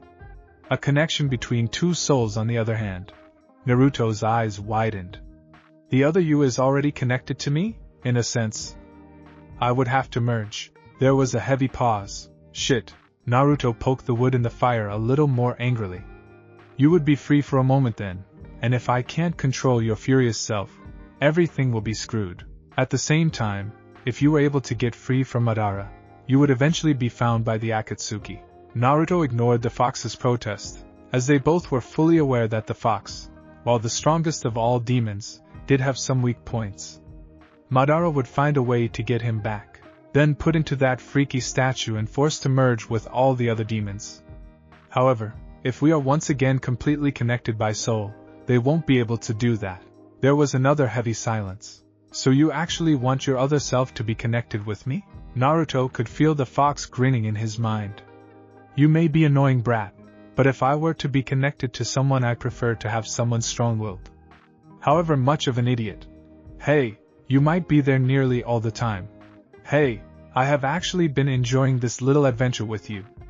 At least you are entertaining in contrast to all those previous containers. So waiting a little longer until you die after having taken care of that damn Uchiha won't be that bad. He what? Naruto blinked in surprise. Forget it, kid. While nearly having to rebuild this body, I'm finally slowly managing to widen the pathways of the chakra, much like the ones you had when you were younger. Once the body will adapt to the presence of my chakra, my other self could merge with me. Hold it, Kyuubi, what can go in, can also get out. How do I know that you won't merge with the one that is standing right outside of your body? They might be friendly with each other, but Naruto was fully aware of the fact that the fox liked its freedom. Kyuubi's mental grin widened even further, and Naruto repressed a shudder. You simply don't. You know that Madara would fight. Naruto was too late as the fox had already gone back to his sleep, most likely believing that the Uchiha brat wouldn't be that much of a danger to him, and Naruto was left behind with a sour expression. The fox really had to stop cutting him off like that. While the conversation let him know that he could stop the Kyuubi from attacking the village, he also realized that if the fox were to break free, he would definitely go after Madara. Who knows how many people would get hurt in that little hunt? Naruto ran his hand through his hair in worry. This is why I don't like to do a lot of thinking, he thought as he massaged his temples. It was far too tiring and depressing. The ninja closed his right eye, keeping track of the heat of the fire by the slight orange glow that filtered through his eyelid. There would still be attacks in a couple of months. It would be enough for him to get strong enough to take him on. But if what Kyuubi said was right, what the hell was he going to do? He would have to warn Konoha, and he really didn't want to confront the memories of that place. He would be far too distracted to fight. A sudden idea hit him, and for the first time in a few weeks Naruto actually smiled. He did not need to disturb anything. He would not have to go back to Konoha yet. Well, at least not enter Konoha. He just had to make sure that he would encounter the Kyuubi after it was released from his mother when it was on its way back to the village, and before his father would fight him. Before either of his parents was killed. He would somehow have to evade Madara and take control from there. That way, he would render Madara's plan useless, and release his mother from the burden of keeping the demon within her. If he were fast enough, he would not need to interfere with the people that were not really his. He would be able to wander around the countries for a while before eventually returning to the leaf when Obito woke up. Yeah, he would wait for Obito to wake up instead. It was only fair. With that decision, he ignored his aching heart that wanted nothing less than to run back to Konoha and meet his parents. About a month later, the ninja staggered on his way to his cave, ignoring the limb that he had difficulty repressing in the last hour or so. Stupid rock ninja, messing up with his bad leg again. Naruto groaned out in pain as he grabbed his side. Alright, maybe it wasn't the rock ninja's fault. Damn, he just had to push himself a little over his limit, didn't he? Naruto sighed in annoyance, as he finally gave in to the urge to lower himself to the ground, knowing that if he were to go any further than this, he would fall headfirst to the ground. It was not like it hadn't happened any time before. The ninja rubbed his nose at the memory as he caught his breath. He managed to lean himself against one of the trees that were lining up on a small muddy road that was rarely, like never, used. The ninja was still in the outskirts of Fire Country, pushing himself to become stronger in preparation. Taking another deep breath, he frowned slightly at the pain of his leg. He had pushed too much chakra through it when he had to take a quick jump to get out of sight of his invisible enemy. He had of course remained unnoticed, but he was now paying the price. That and the fox now labeled him a mental nutcase, though that comment had been easily ignored. His eyes twitched as he stretched his leg, knowing that it would be sore for the next couple of hours. His only eye, this time hidden by the familiar pair of goggles, surveyed his surroundings. Normally his instincts would be screaming for him to get out of the way even though it was a small tiny muddy road, out of plain sight. But for some reason he felt strangely calm. Still, just to be sure, he managed to shuffle himself on the other side of the tree though. As this was a route he usually took, he had luckily discovered that this tree had a slightly hollow space that he could hide in, so that any passerby would ignore him. Finally feeling like he could get some well-deserved rest, his right eye dropped ever so slightly. He was so tired, having been living on what his surroundings provided and paranoid about any enemies near, he had not been able to get the rest that his body needed. He felt himself sag forward ever so slightly. Naruto groaned. He shouldn't be falling asleep. Not in times like these. So the ninja decided to take a slight nap instead. It was only his hearing that saved him from being completely caught off guard. There was a sound of ninja rustling through the trees above him. He recognized the sounds of their tree-hopping technique. They were Konoha ninja. No threat, his mind categorized the newcomers. The one chakra signature felt strangely familiar. Where had he felt that before? His hearing picked up an order to stop and the group was silent for a moment, as they must have taken notice of him. Chakra. He barely heard someone call out. Naruto tensed and returned to his full awareness, though he kept the image of being asleep. Suddenly there was a loud gasp and one of the ninjas suddenly appeared in front of him. It took Naruto a lot of effort not to tense. The ninja was close, most likely crouched just in front of him in the opening of Naruto's little resting place. Please go away. Please don't let it be anyone that knows Oh. He mentally prayed. Oh, Obito? There was a waver in the man's familiar voice. Obito. Naruto finished with a mental groan as he forced himself to keep very, very still. Maybe the ninja would let him alone. Maybe he would be able to slip away. Oh, who was he kidding? Naruto mentally sighed and summed the situation up in one single thought. I'm so screwed. I'm so screwed. Naruto thought in a rather dramatic manner, but kept silent. Uchiha Obito? Is that you? The voice asked more firmly this time. It had an underlying shakiness to it, which could indicate that Obito could be someone dear to him. That only made Naruto tense up even more. The shinobi wouldn't let him escape if he was. This was not going according to plan.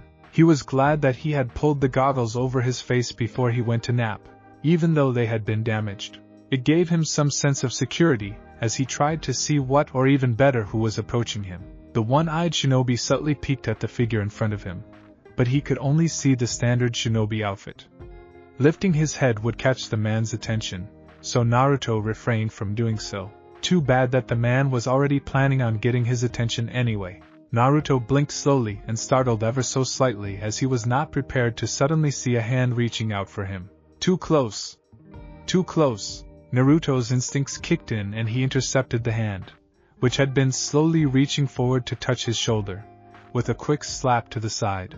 His eyes snapped open, which he could only open as far as being half-lidded in panic, and he moved. Move. Get away. Get away! His mind screamed at him. He managed to slip past the surprised man in front of him and heard the voice shout an order to stop him. Obito, wait! Naruto didn't listen. He was not the person that the man was calling out to. Even though the memories that were currently rushing through his mind might say otherwise, he was not Obito.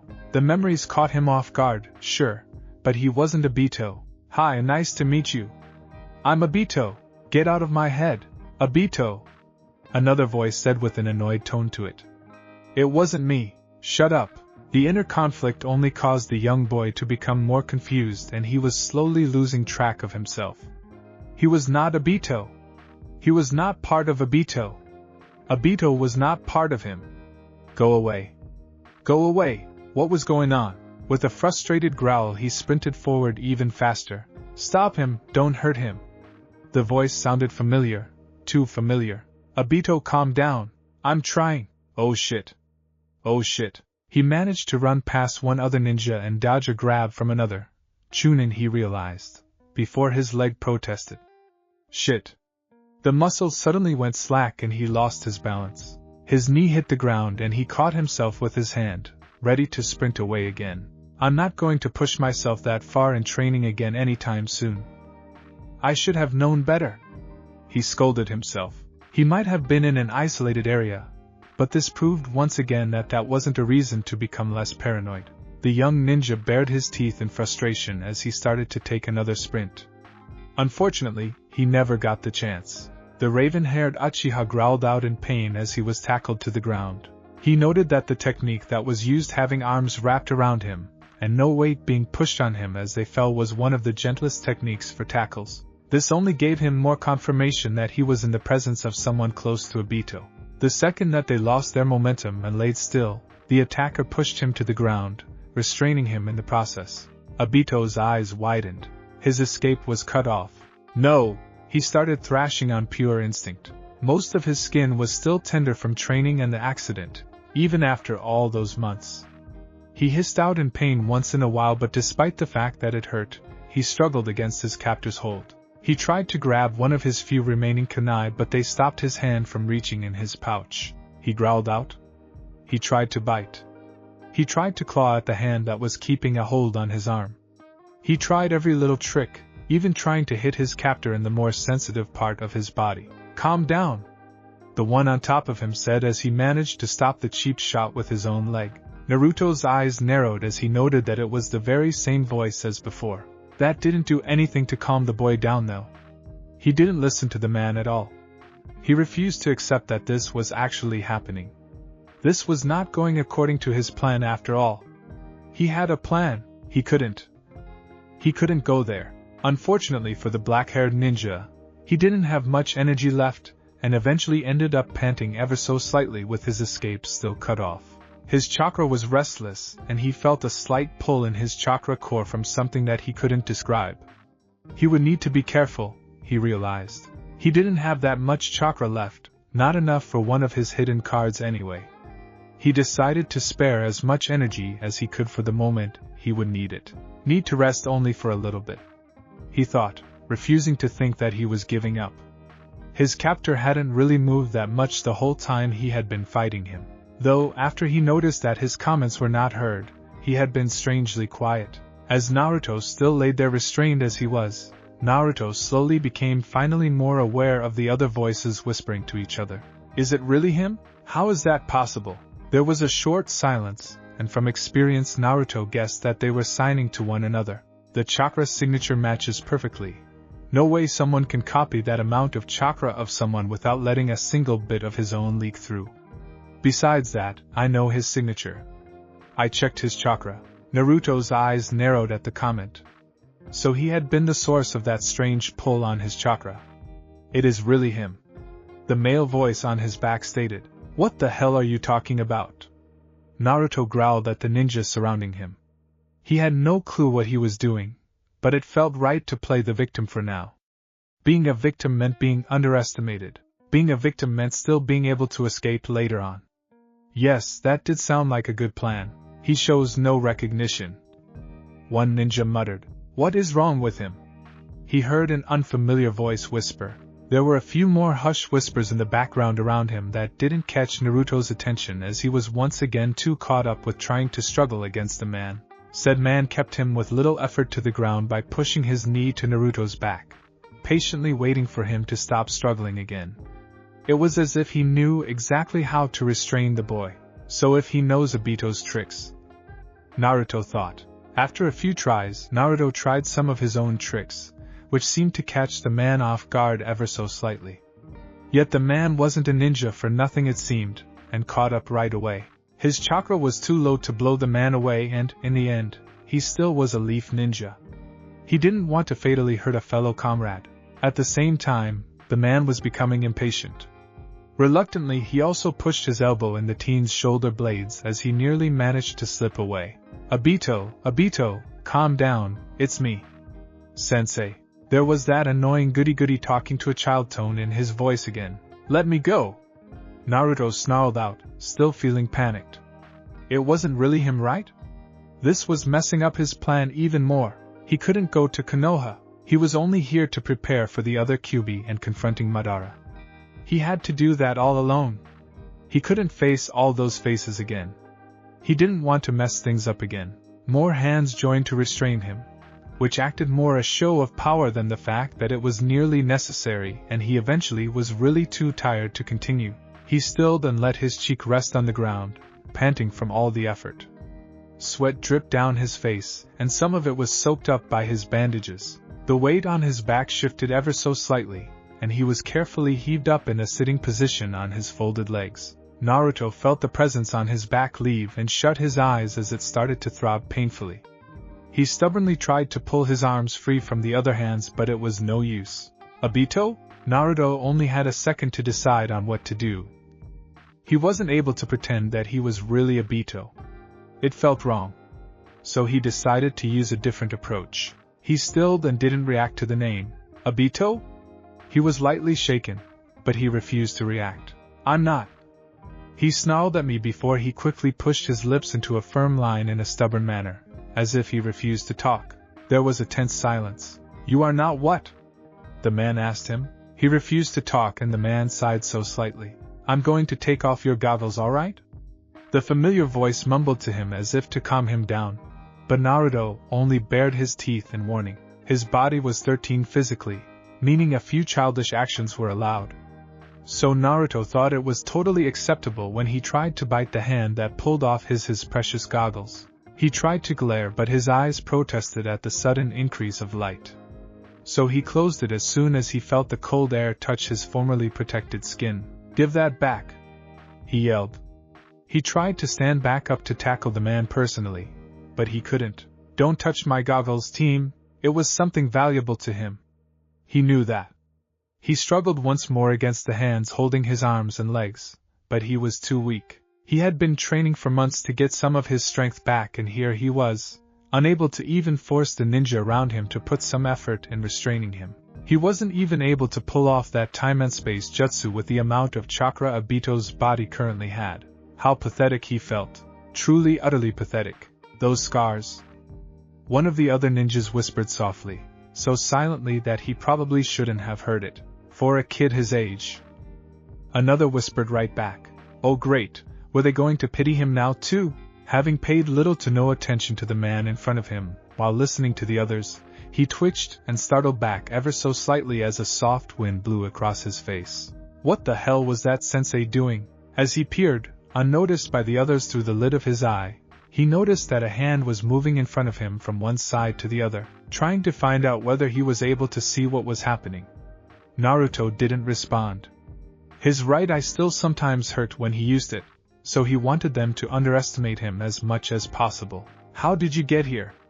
the man asked, and tapped him on his head to get his attention, and gained a flinch from the boy at the same time. Naruto kept silent, showing them that he was stubborn. "Answer me and you will get your goggles back," the man said, sounding slightly amused, as if he knew he would get what he wanted that way, which was completely true. That was a low move. Effective but low. Fine, he would play along. He bit his lip as if to restrain himself before he snapped out once again, as if he was giving in. "I needed somewhere safe before going home," he mumbled, deciding to tell the truth. "What is your home?" Another question? That hadn't been the deal. He growled ever so slightly to let his annoyance show, though they were most likely fully aware of it anyway. "Leave. That place with the faces." Konoha. Even indirectly saying it out loud made Naruto's stomach clench with homesickness. The ninja really wanted to return to his home, the village he had sworn to protect. The fond memories he had there. Unfortunately, and that was exactly the problem, the bad memories came from the exact same place. There was a slight pause and he flinched when two hands were put on his shoulders. He lowered his head closer to his torso in a defensive move, a way to decrease the amount of neck he exposed. It was a typical instinctive move that ninja made when they were not comfortable. Naruto never thought that all those lessons from Jiraiya on behavior of shinobi and people in general were actually that useful. The hands on his shoulders twitched ever so slightly, which showed him that the man in front of him had noticed the move. "Obito, I want you to listen very carefully to my voice. Does it seem at all familiar to you?" Naruto's first instinct was to shake his head very quickly. No way. He did not know him. He was not going to listen to the rational part of his brain that was being overwhelmed with all those memories of Obito that were actually providing the right information for him at that moment. Yet Naruto felt himself starting to slip against all the memories that he got from Obito. Obito's life nearly screamed at him to respond. Instead, he forced himself to scrunch up his face and be quiet. Unfortunately, the long silence that followed made him edgy, and he eventually couldn't keep silent any longer. "I know your voice from somewhere," he admitted towards the voice, so quietly that he wasn't even sure whether the man had heard him. "Do I know you?" He quickly changed his statement, as if afraid of the answer. The man in front of him paused, as if pondering about something, before the voice suddenly barked sometimes out, making Naruto flinch. "You're late." Oh. Before Naruto realized it, one of the suppressed memories was triggered and he couldn't stop himself as he started mumbling through some stupid excuse that Kakashi-sensei would use when he was late. It was then when it finally clicked. His brain finally calmed down and the confusion that had been overwhelming him mostly disappeared. His mind finally made a connection to the familiar voice and he flinched back in surprise, as he couldn't deny the truth any longer. Was it really him? He knew that the voice was familiar, having heard it before that one time in his mind. Still, to actually hear it in real life was different. He shook ever so slightly as he slumped forwards, as the rush of energy left him. He was reluctant to actually see the truth. Obito-kun? There was an uneasy and questioning tone as he said the simple name. Naruto flicked his eye open for a moment, trying to exaggerate how much it hurt him to open it. A ninja always had to be careful. However, as soon as he came face to face with a familiar person, he relaxed. The man in front of him, the blonde hair and the blue eyes, his expression, his familiar face, he could trust him. Every ounce of his body was putting his trust in him. There was no way for Naruto not to go with the flow. Just how much had Obito trusted him? Minato-sensei? He whispered in shock as if he suddenly remembered the name. At least that was what it looked like for outsiders. In reality, Naruto was just too shocked that he was actually meeting his father. Something he never imagined to be possible. Face to face. Of all the people in the shinobi world he could have met in this isolated piece of land, it had to be his father. A few chuckles escaped him before he was quickly caught up in laughing and eventually found himself unable to stop. Obito? He chuckled to himself. I'm Obito. He managed to keep the questioning tone out of his voice this time. For others, it might seem that he was actually remembering, but for Naruto it was more a statement for himself. He had failed Obito, and he now actually had to take up his identity. He had no choice but to be Obito from now on. Mentally he apologized to the figure still peacefully sleeping in the back of his mind. Naruto closed his eyes, still laughing, but had just been able to see his sensei's face turn into a troubled frown. He couldn't stop laughing and the grip of his sensei's hands on his shoulders was slowly becoming tenser. Obito-kun, calm down. Naruto couldn't help himself anymore. Just the whole situation was just too funny in a horrible, sick and twisted way. His emotions were peaking and the memories of Obito weren't helping either. Obito! He tried to hold back a chuckle but it only came out as a sob, and before he knew what was happening, he had turned into a sobbing mess. As the hands around him gently released him, he let himself be pulled into a gentle hug. He felt the corner of his eye water ever so slightly, and did his best to keep himself from crying. Sure, it's alright Obito, you can cry. Let it go. The warm presence around him, and the amount of love that he could feel was directed to him was calming. It all felt so right that Naruto couldn't help himself, and let a couple of tears escape. He hadn't cried for a long time. I'm not crying, something is in my eyes. He mumbled into the man's jacket as another memory resurfaced. Minato let out a happy chuckle, his heart nearly exploding with relief as he had his previously dead student in his arms. His comrades respectably let them have their moment, silently applauding the fact that the young teenager had somehow, how the hell did he do it, managed to survive the whole ordeal and get back home. It was a miracle that, for a moment, made the whole grave situation of the war seem a little less darker than it was. Minato didn't know how the kid had managed it or what had happened, but at that moment Minato didn't care, because the child he held in his arms was Obito. Alright. Sleep, Obito. Get some rest. He muttered to the boy, knowing that they had to get back to the village, and it would be easier for him to carry the stubborn child than to let him insist on walking on his own. It wasn't like he was able to answer any questions in his current state. Dan ne sleep, the Uchiha mumbled tiredly. Minato chuckled and patted the boy on his head. I insist. The teen grumbled in protest and, maybe realizing what he was planning, started to push away from him, but Minato was already ready to strike. Subtly he had moved his hand just so that it was posed right above the boy's neck. The boy didn't tense, however, showing the trust he had in him. With a sad smile he pressed down on one of the pressure points, trying to make it as painless as possible. Mean, was the only thing that the man could make out of the last grumbled words of the teenager before he was unconscious. He caught the boy's weight with ease, frowning at how light the ninja was. What had the boy been eating? His student certainly had a couple of difficult months behind him. His eyes scanned the injuries that the boy had, wondering how he could have survived the collapse of all those boulders. He would get the story eventually, for now he had to take proper care of the injuries. Let's go and set up camp. Then we will perform first aid on Obito before heading straight to Konoha. Does anyone have objections? There was a slight awkward silence that Minato frowned slightly, before he eventually nodded. And we will check his identity extensively. Though I can assure you that he has shown enough responses that only Obito should know. Should. You never knew for sure when it concerned ninja. Still, Minato tried to not let that possible situation get to him. He would find out how his student had survived eventually. He just felt the connection to the boy, and now he had once lost him. It was even stronger than before. His heart soared with joy at the thoughts of his team being reunited again. Rin and Kakashi would be so happy and relieved. Any further objections? He asked. Nobody had one, and with that decision, they continued on their way to Konoha.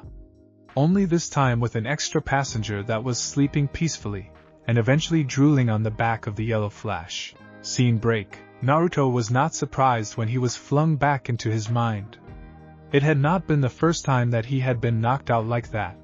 Or had it? Had it been Obito that had been knocked out like that many times previously? It was starting to get more difficult to keep the memories apart.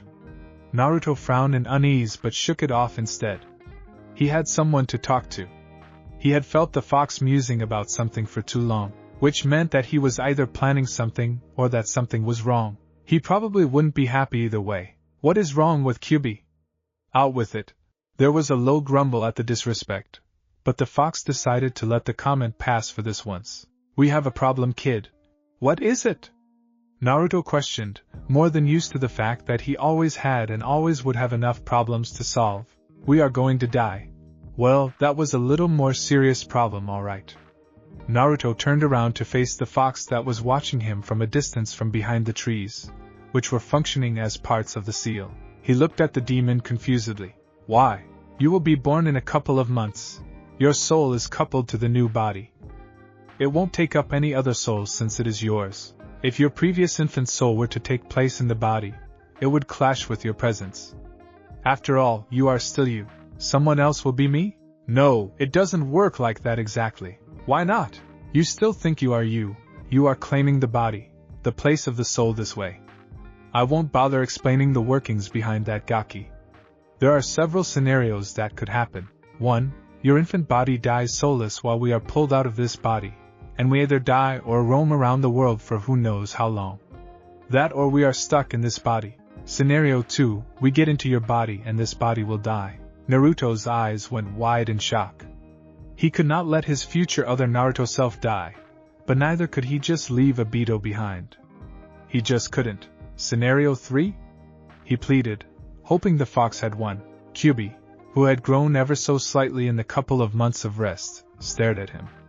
For once he was not glaring, but instead the fox was studying the mortal in front of him. His eyes flickered over to the sleeping figure not far away and then back to Naruto. I'm still unsure. The fox growled. Come back later. I need some more thinking to be done. Go do that sealing that you were just planning to do. I don't want any other hairless monkey visitors in here. I'll help you out when you start. With that last comment, the fox walked away from the trees and disappeared into the shadows. Naruto watched him go with a rapid heartbeat. Shit. He thought. Well, if I have to choose, I prefer not to wander around aimlessly for eternity with Q. He mumbled softly to himself, shuddering at the thought. A slight mental nudge let Naruto know that the fox thought exactly the same on the matter. Smiling ever so slightly in amusement, even though his usual enthusiasm was gone, Naruto stared in the direction of the figure that had been lying there unmoving for a couple of months. There was a certain pull towards the figure that Naruto still couldn't explain. He had not voiced it yet, so he wasn't sure whether Kyubi was aware of it, but he realized that he couldn't keep silent on the matter much longer. He has been lying there for too long. He muttered. He would tell Kyubi when he was done thinking. It wasn't a very good idea to disturb the fox. Now he had some other business to take care of.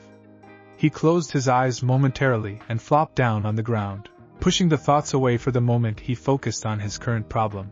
The moment he had been restrained, he had realized that he would have to use that technique to make sure that they wouldn't be able to find out his real identity, or memories, or knowledge about the future. So that meant that he would have to fool them, to make them believe that he really had a problem with remembering everything. Claiming amnesia was so simple and unoriginal that it wouldn't be accepted so easily. He most likely wouldn't be able to get through all those tests, and would only end up with some real big questions directed at him. So that meant that he would have to do something so utterly ridiculous that nobody would ever even think about the possibility of Obito having done it himself. He was going to seal his own mind away, along with many memories, in a way that only he could have access to them. He had just the perfect seal in mind. It had been an unfinished seal that Jiraiya and Naruto had been developing during their training as a defense for the Sharingan and its mind techniques. They had never gotten to finish it, but after his sensei's death and Sasuke's blind revenge, not to mention Madara, Naruto had worked nearly a whole year with several Kage Bunshin to finish it. He had been able to safely seal away his mind in the future, so he knew that it worked. Now he only had to make some slight tweaks so that it would look like some kind of deliberate seal to make him forget what happened to him and conveniently also how he got out of the boulders. Now he only had to think up some vague images to put into the surface of the seal so that anyone looking at it would get the impression that he had been saved. Or something. An anonymous savior that wanted to remain unknown? It sounded strange and suspicious enough that it might actually work. He frowned before shrugging. He would work out the vague memory part on the go. Yet, Naruto couldn't help but feel slightly bad about hiding this big secret from his precious people. Even if it was the right thing to do, I have to protect them. Even if it is from the truth. With this new determination, he bit on his thumb to draw blood, accepted the demon's chakra that it was sending to him and started focusing with all his might on the tiring process that he was facing. He might not be able to focus on many things at once, but if he was focused on something, he wouldn't stop until he was done. Let do it. Couple of days later, a skill that most ninja were able and forced to teach themselves was to wake up so quietly that it was impossible for those around you to know whether you were awake or asleep. For this reason, Naruto forced himself to relax as soon as he got back to the world of consciousness and started studying his surroundings. The mattress he was lying on felt very familiar, as did the specific type of sheets that were keeping him warm. A moment later he realized that he had been changed out of clothes and nearly completely bandaged. This included his face, his torso, and even all of his limbs. He felt like a mummy. Holding back his reaction, he scanned his surroundings for any obvious chakra signatures. There was no one around him. He couldn't hear a heartbeat either. Deeming it safe to wake up, he opened his eyes. It was a lot easier to do, as if it had been healed extensively, which was most likely the case. Konoha valued the Uchiha's eyes after all. He blinked slowly as he observed the one color that overwhelmed his vision. White. It is far too white in here. For someone as experienced with hospitals as Naruto was, it hadn't taken the now 13-year-old long to figure out that he was, indeed, waking up in a hospital. He glanced around ever so slightly and let out a sigh of relief as he recognized the layout of the room. It was one of the better rooms, since they had their own mini bathroom, which included a toilet. Thank Kami, he really had to use one. Gritting his teeth to keep himself from hissing out in pain, he slowly sat up. He swung his legs over the edge of the bed and grabbed the infusion stand, which held up the liquid that was being injected in his body. Seeing as the needles in his skin were connected to the bag with transparent liquid, whatever it was, he could better take it with him. He tested the weight on his feet and took a couple of steps to orientate himself before heading towards the toilet. He was glad that he didn't have to use the infusion stand for support. A few minutes later he opened the door again, his face a little more relieved, though it would be difficult to see with all the bandages. He had been about to head back to his bed, but his attention was caught by a certain familiar sight in the windows. There were only 3 faces. As Naruto stared at the faces, he couldn't help but shiver. This was another piece of all the proof that he really was back in time. No 4th and 5th face to accompany the other 3. No marks on the rocks where they had made room for the upcoming 6th face that was rumored, read, known and recognized by all of Konoha to be for him. He had taken so much pride in that. He had worked so hard for it, until he had ruined everything. Sasuke, Sakura, Sai, Hinata, Miji, Lee, all the others. Bachan, Erosenin, Irika, Kakashi-sensei. His expression and mood turned dark. He would get his revenge. The sound of the doorknob being moved was the only thing that would keep Naruto from being startled. He decided to play it cool and wait for his visitor. After all, he could finally let his own confusion show, something he had cropped up within himself since the fox wasn't exactly someone you could go to with that kind of stuff. Pulling his acting skills together, embracing Obito's identity just momentarily before letting go, he continued to stare in front of him. The door had not moved yet, as if the person holding the handle was reluctant to enter. This confused the ninja. Who would be afraid to come face in face with me? Wait, no one would be afraid to come face to face with Obito? He corrected himself, and the answer came not much later. Alright. Well, if he didn't want a confrontation yet, then Naruto could make it easier for him. With quick silent movements which were slightly more difficult with the infusion stand, he was back under the sheets of his bed before the door opened. There was a pause, as the visitor was most likely staring at his sleeping form, followed by a soft gasp. Naruto took note of the tone of relief that it had contained, as well as disappointment. He could hear the visitor nearly rush to his sleeping form, gently putting a hand on his as to confirm that he was actually there. Naruto frowned mentally, noting that the hand felt very tiny. Sure, his sensei should be a kid like him, but also strangely feminine. There was a sound that let him know that the visitor moved a chair next to his bed. Naruto had to hold back a flinch as a hand was put down on his forehead, as if checking his temperature. Oh, Obito, I'm so glad. The voice choked up ever so slightly. Wait a minute, that was not his sensei's voice either. That was not sensei after all. He couldn't help but feel somewhat relieved and disappointed at the same time. Knowing that he could not wake up out of nowhere, he made sure to frown slightly in acknowledgement as the visitor moved her hand again. The hand stilled in wonder, before moving it through his hair as if to find another reaction. That felt pretty good actually. Moving his head ever so slightly, Naruto started to wake up. Obito? His eyes opened ever so slowly as he prepared himself to see a stranger. You do not know her. Obito knew her. You don't. He desperately tried to feel guilty as he took in her face. It was so incredibly relieved, so full of joy, and he was going to ruin it with 3 simple words.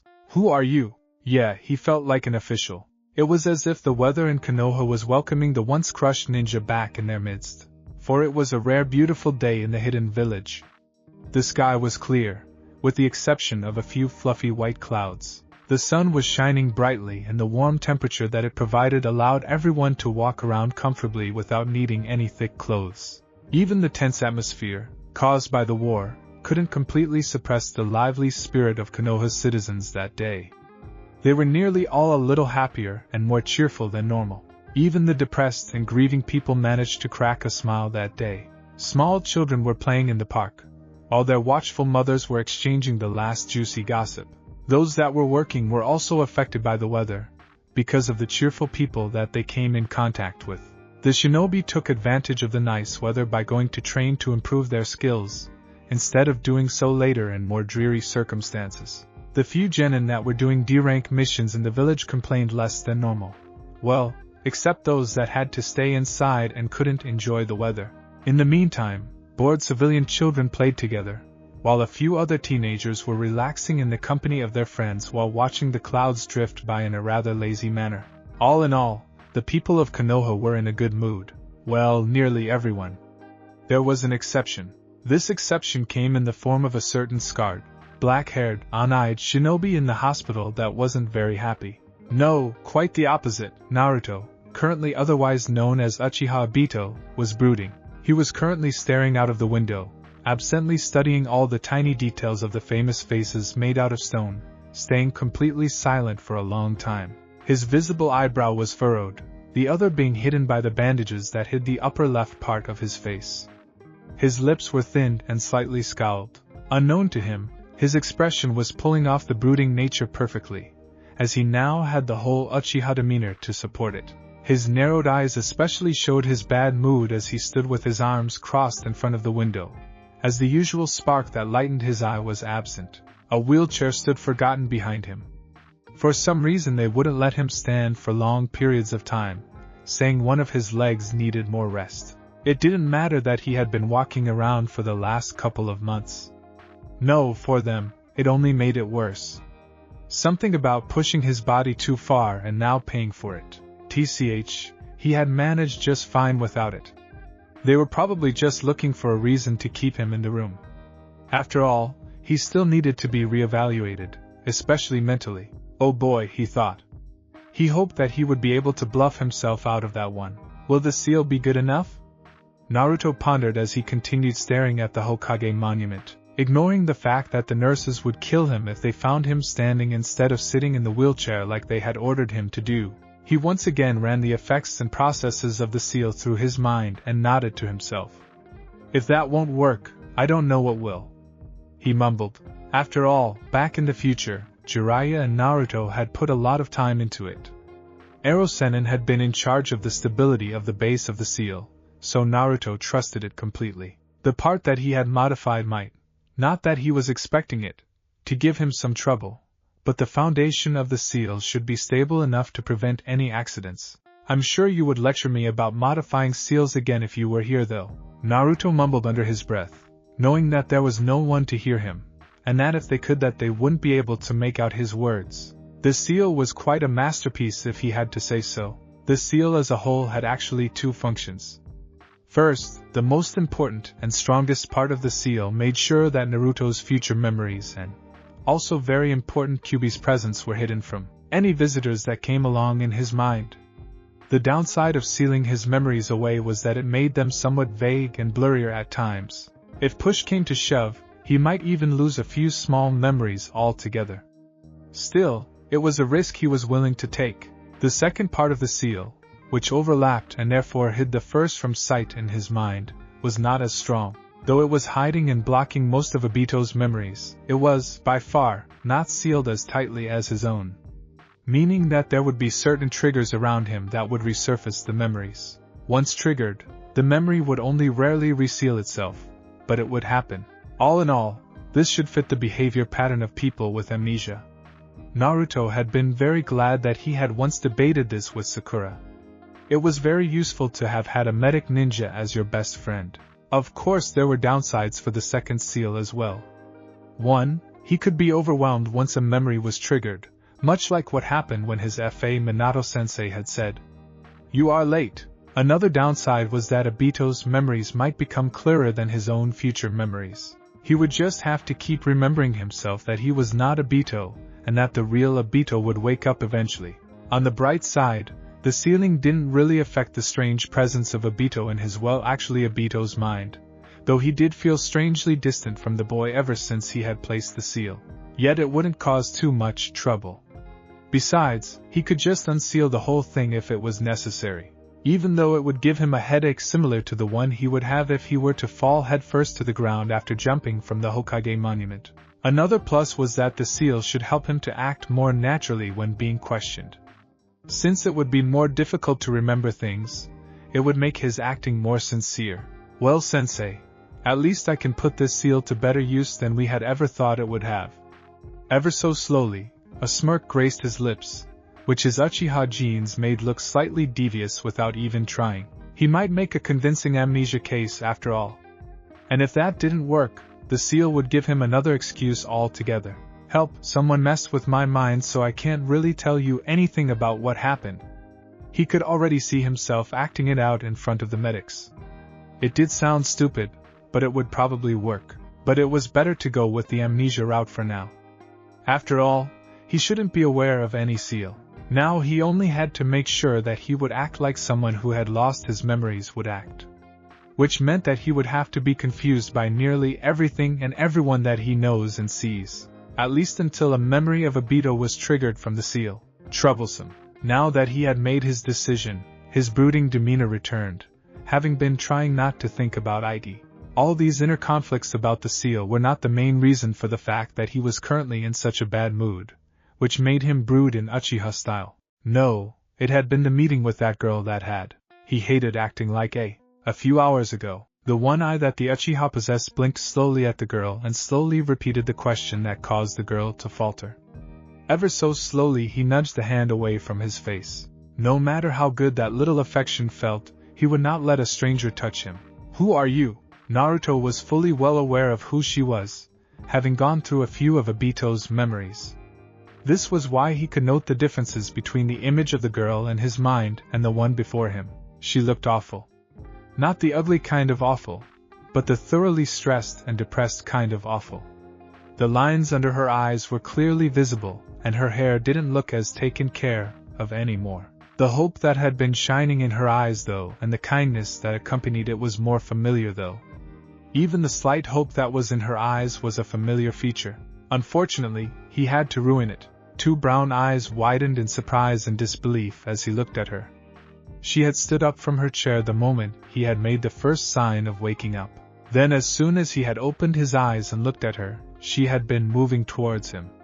Her arms reached out to hug him, like Sakura would when she had been worried about him, just before he had spoken up. Her happiness crumbled away from her face when he backed away slightly like most ninja would, uncomfortable with a hug from a stranger. It took all of Naruto's experience in acting to keep the blank and slightly frustrated look on his face. Simply by looking at her he could feel several memories struggling to come to surface, but it was not enough to be actually triggered. He made even extra effort by studying her brown hair, her haircut, the purple rectangles that were present on her face, and the kind energy that she was radiating towards him.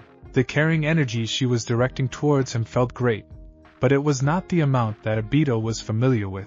Come on, memory, trigger. Remember. Don't tell me I sealed the memories too tight. He secretly hoped that a memory would trigger right at this moment, so he would be able to just talk with the girl. But unfortunately this was not the case. Fear actually flickered in her eyes and she took a somewhat frantic step towards him, reaching out to touch his arm again. But his reflex kicked in, and he withdrew his arm ever so slightly. "Oh, Obito?" she nearly begged him as she managed to grasp his arm this time. He let her do so reluctantly, but the fact that he tensed momentarily as soon as she touched him told her enough. "You really don't remember me?" she nearly gasped. There was a long tense pause before she reluctantly created more distance between them to make him more comfortable. Unable to ignore his obvious discomfort any longer, Naruto made sure to frown at her and study her in a more obvious manner.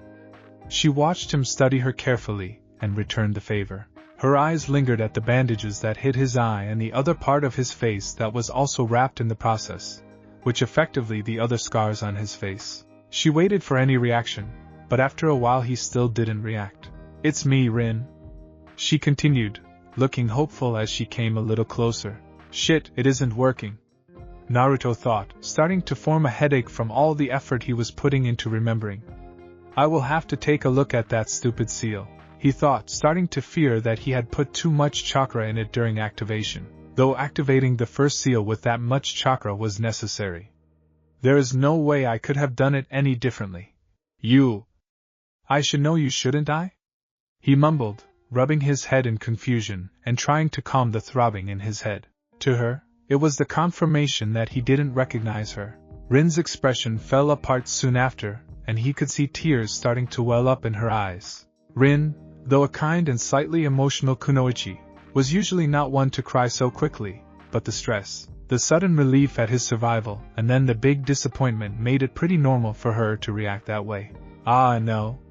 Please don't let her cry." He quickly started to wave his hands in an awkward manner, having easily taken up Obito's antics. "Hey, wait. Please don't be upset. I didn't mean to." He tried to calm her down, but his actions only made her break down even more. Naruto froze, suddenly unsure of what to do. Then he noticed a certain urge appearing inside of him that could count as the first sign that he knew her. He wanted to hug her. Finally, he reacted instinctively, pushing aside the body's reluctance to touch the stranger. Since he hadn't really unlocked a real memory of knowing her yet, he focused on the tiny need he felt to hug her before it disappeared. She was slightly startled as he gently and awkwardly pulled her towards him as he sat up on the bed.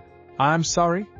He didn't know what else to say. She started sobbing silently, her shoulders shaking. At the same time, she never let the tears leave her mind. How do I know you?" he dared to ask. He was caught off guard when she suddenly drew away from him, startling him slightly. "So sorry, I shouldn't actually be here. I really shouldn't. I actually ordered that." She didn't finish her sentence as she turned around. She quickly walked away a few steps, before stopping. "I mean, maybe you really aren't, but then I saw you and I just knew that." She kept cutting off her own sentences, making Naruto wonder if he wasn't allowed to know what was going on. Did they see him as a danger? As a threat? What if they really saw him as an imposter? Unseen to Rin, his eyes widened in panic, and he felt his heart speed up at the thought. Just before he could freak out, she spoke again, forcing him back to reality. Her voice softened. "It is just that, Minato-sensei warned me already, but I didn't really listen and I had hoped that." She started mumbling quickly and walked away again, creating more distance between Naruto and her. The information that she shared gave Naruto the opportunity to react in an attempt to stop her from going. "Minato-sensei?" He frowned for a while before a clear image of the man resurfaced in his mind, and he nodded. "Yeah, I know him. Wait, you know him too? You call him sensei, does that mean that?" He blinked when his ears picked up the sound of the door being opened and quickly closed. "Hey, please wait," he called out, but he was too late. It hadn't worked. She was already gone. He suddenly realized that he was very much alone once again. Naruto stared at the door and sighed heavily, suddenly feeling very lonely. After months of being alone, he had yet to feel actually that lonely. Strange as it had been, he had become kind of used to being lonely in the last few years of his usual life. Especially when all his loved ones had. Now he was once again experiencing what it was like to be surrounded by dear ones. It made him realize how much he had missed it. The presence of the girl might not trigger any memories yet, but he did feel the warm feeling that Sakura had always brought up in him, very similar to the presence of other close friends. Plucking at the sheets in his hands, he felt his mood quickly go down the hill. Maybe I should just have recognized her anyway. He grumbled mentally at himself, but knew he couldn't just change his approach. He never had been good with emotional girls, but this must be one of the worst situations to be such a jackass. Shaking his head, he got out of the bed once more. Maybe some Hokage monument watching would do him some good. He frowned when he felt a tingling sensation appear in his bad leg after about 10 minutes of standing still. That hadn't happened before. It felt like that itchy healing feeling that he had experienced once before. What have they done to it? He muttered. Kyuubi's chakra should have kept it. A sudden memory from his own life resurfaced in the form of Sakura lecturing him. Kyuubi's chakra is very useful to manipulate to heal you and others. Still, there are many medics that don't have enough control or knowledge on how to use it. Most will not even notice the presence of the chakra because it is often so small and they are focused on using their own chakra to direct their own chakra. Sakura told him, having hit him lightly on the back of his head after he made an indirect comment about a medic ninja that had messed up with Kyuubi's healing process once, which was why he had recognized it. His arm had been acting strange for a whole month. It rarely happened that the healing of the demon and the medic ninja clashed, but it seemed that luck wasn't on his side. At least in the future, most medic ninja knew what to do if it did happen. He let his hand run down his leg, trying to find the spot that had previously held the tiny amount of the fox's chakra. It was really gone. Damn, so now he would have to heal it the normal way. That could take at least a week if the skill level of the medic ninja were of any indication. The sound of the door opening made him straighten in surprise. He turned around and came face and face with a very motherly-looking medic ninja, who smiled at him when she spotted him, at least, until she realized what was going on. "Ah, good to see that you are away. Wait a minute. What the hell are you doing? You shouldn't stand on your leg, brat. Let alone get out of bed. Get back in. I need to check up on you and then Naruto quickly rushed to follow the medic's orders. Another result of having had a medic ninja as your best friend was that he immediately knew when he shouldn't push his luck. He had enough experience to know that medics could be very scary when they needed to be present. They had been pushing him to sit in the wheelchair immediately after the small checkup and interrogation, which had been kind of straightforward to answer. "No, I don't remember. I don't know. Obito? Could you repeat that question, please?" And the like. At least he had passed the basic tests. His head may be healed, but the clear signs of possible head trauma were still there. Unfortunately for them, he wasn't really one to listen to their orders when it didn't come from a certain pink-haired one with a temper and dangerous fists that she wasn't afraid to use. After all, she could easily heal him afterwards and was fully aware of that. His frown increased as he once again went over the first meeting with Rin. Having watched as the hopeful face of this Rin had dropped and had eventually nearly started to tear up had made him feel bad. He had not meant for her to nearly cry. The fact that Obito had a crush on her much like what he had felt for Sakura once only made it worse. He sighed. That was another similarity between Obito and him. It felt so strange, how natural Obito's memories felt. Sometimes it felt as if it actually had been his life, but that would be silly, right? Naruto thought, shoving the thought away and got his mind back on track. He continued brooding. Is this why the Uchiha always act so grumpy? They are grumpy because they can't help but act like a... Welcoming the different topic, he thought back to Obito's memories of the Uchiha clan and compared it with his own life. He had been an orphan. The idiot that everyone laughed at when he spoke of his dream. Obito had a family, but they hadn't been proud of him at all, which Naruto had concluded from the few memories he had trespassed. There was always this lingering loneliness and shame in those memories, the feeling of being a failure. Naruto's eyes narrowed. He hoped he wouldn't have to deal with his clan anytime soon.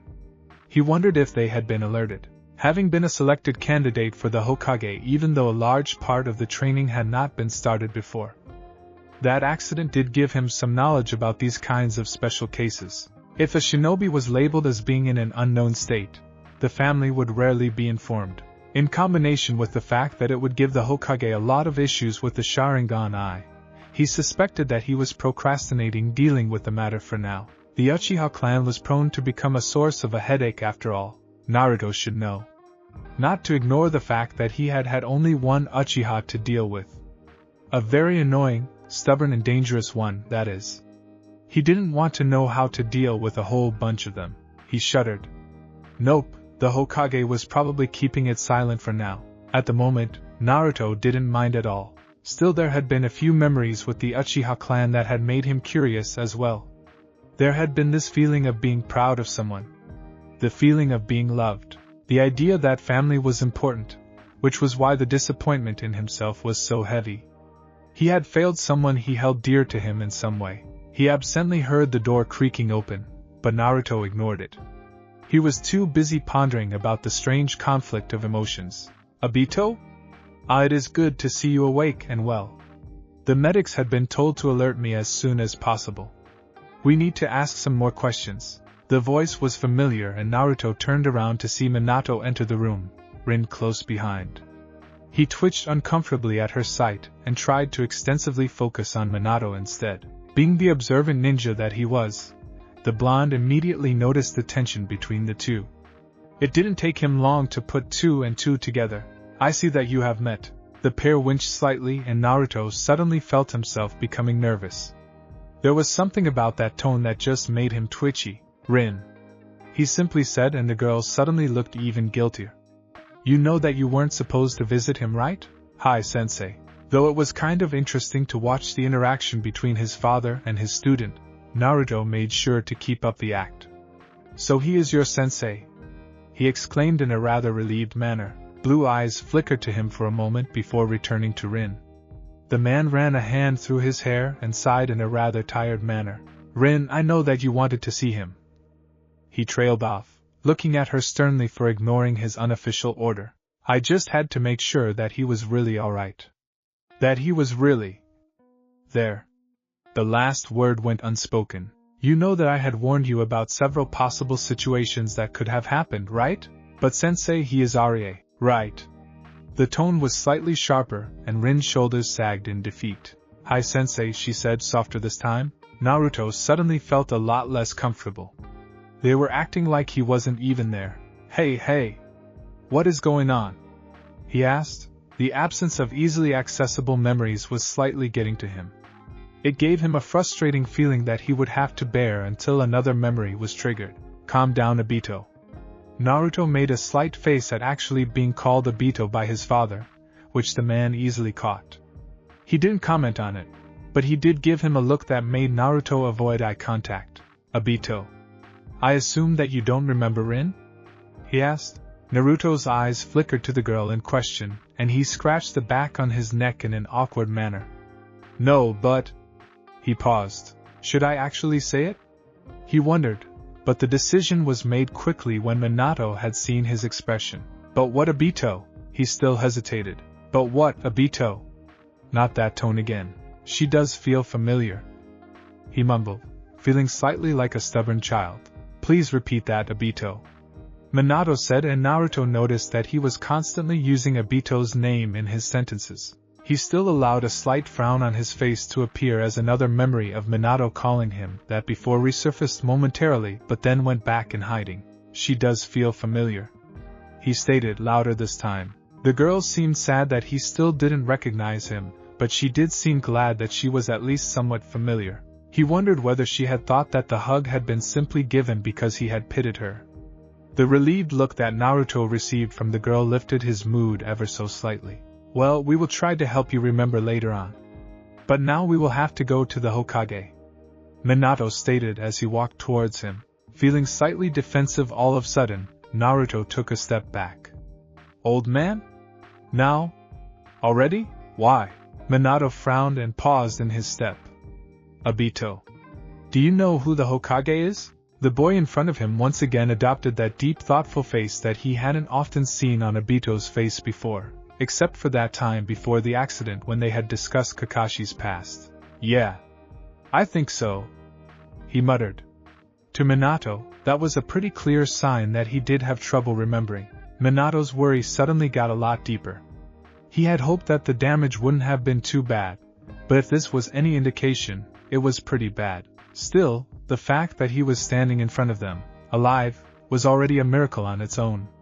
How the hell had the boy managed to heal like that? You will remember soon enough. Now, seeing as you already changed clothes. Naruto sheepishly smiled at him as he looked down at his dark blue t-shirt and pair of black shorts. We can go right now. Take my hand and I will bring us there. I heard that you are supposed to let your right leg rest for a while, the blonde stated as he glanced at the wheelchair next to the boy. The very sheepish smile widened even more. These sheepish smiles that Minato got in response relieved him slightly. He wasn't the only one, as the girl next to him couldn't help but smile, and get slightly teary-eyed at the sight. Holding out his hand to the boy, he waited patiently. Obito hesitated only for a second before he took it. He glanced at Rin, who smiled at him. Naruto couldn't help but give a small smile in return, suddenly feeling slightly awkward. Rin, let's have dinner with Kakashi after your shift. That is, if he got back from his mission yet. My treat, Sensei stated, and Naruto was suddenly aware of the eyes that were boring in his face. There was a slight unrest of memories shifting his mind at the moment, but other than frowning momentarily, nothing was triggered. Minato's face suddenly seemed a lot grimmer. Hi! The girl replied happily and then left the room. Just before she turned, Naruto could see the worried look that slipped on her face, or rather, he saw the happy attitude slipping from her face. Was his lack of memory that distressing? Was he doing this the wrong way? Hold on, the man said, as he drew in closer, nearly hugging Naruto, which made his heart beat just a little faster. The situation, his father standing in front of him, was still so unreal. It was the last warning that he got before he was swept away to the Hokage Tower. Hopefully the interrogation wouldn't resort to the use of any Yamanakas. Though for some reason, Naruto didn't really feel confident in his luck anymore.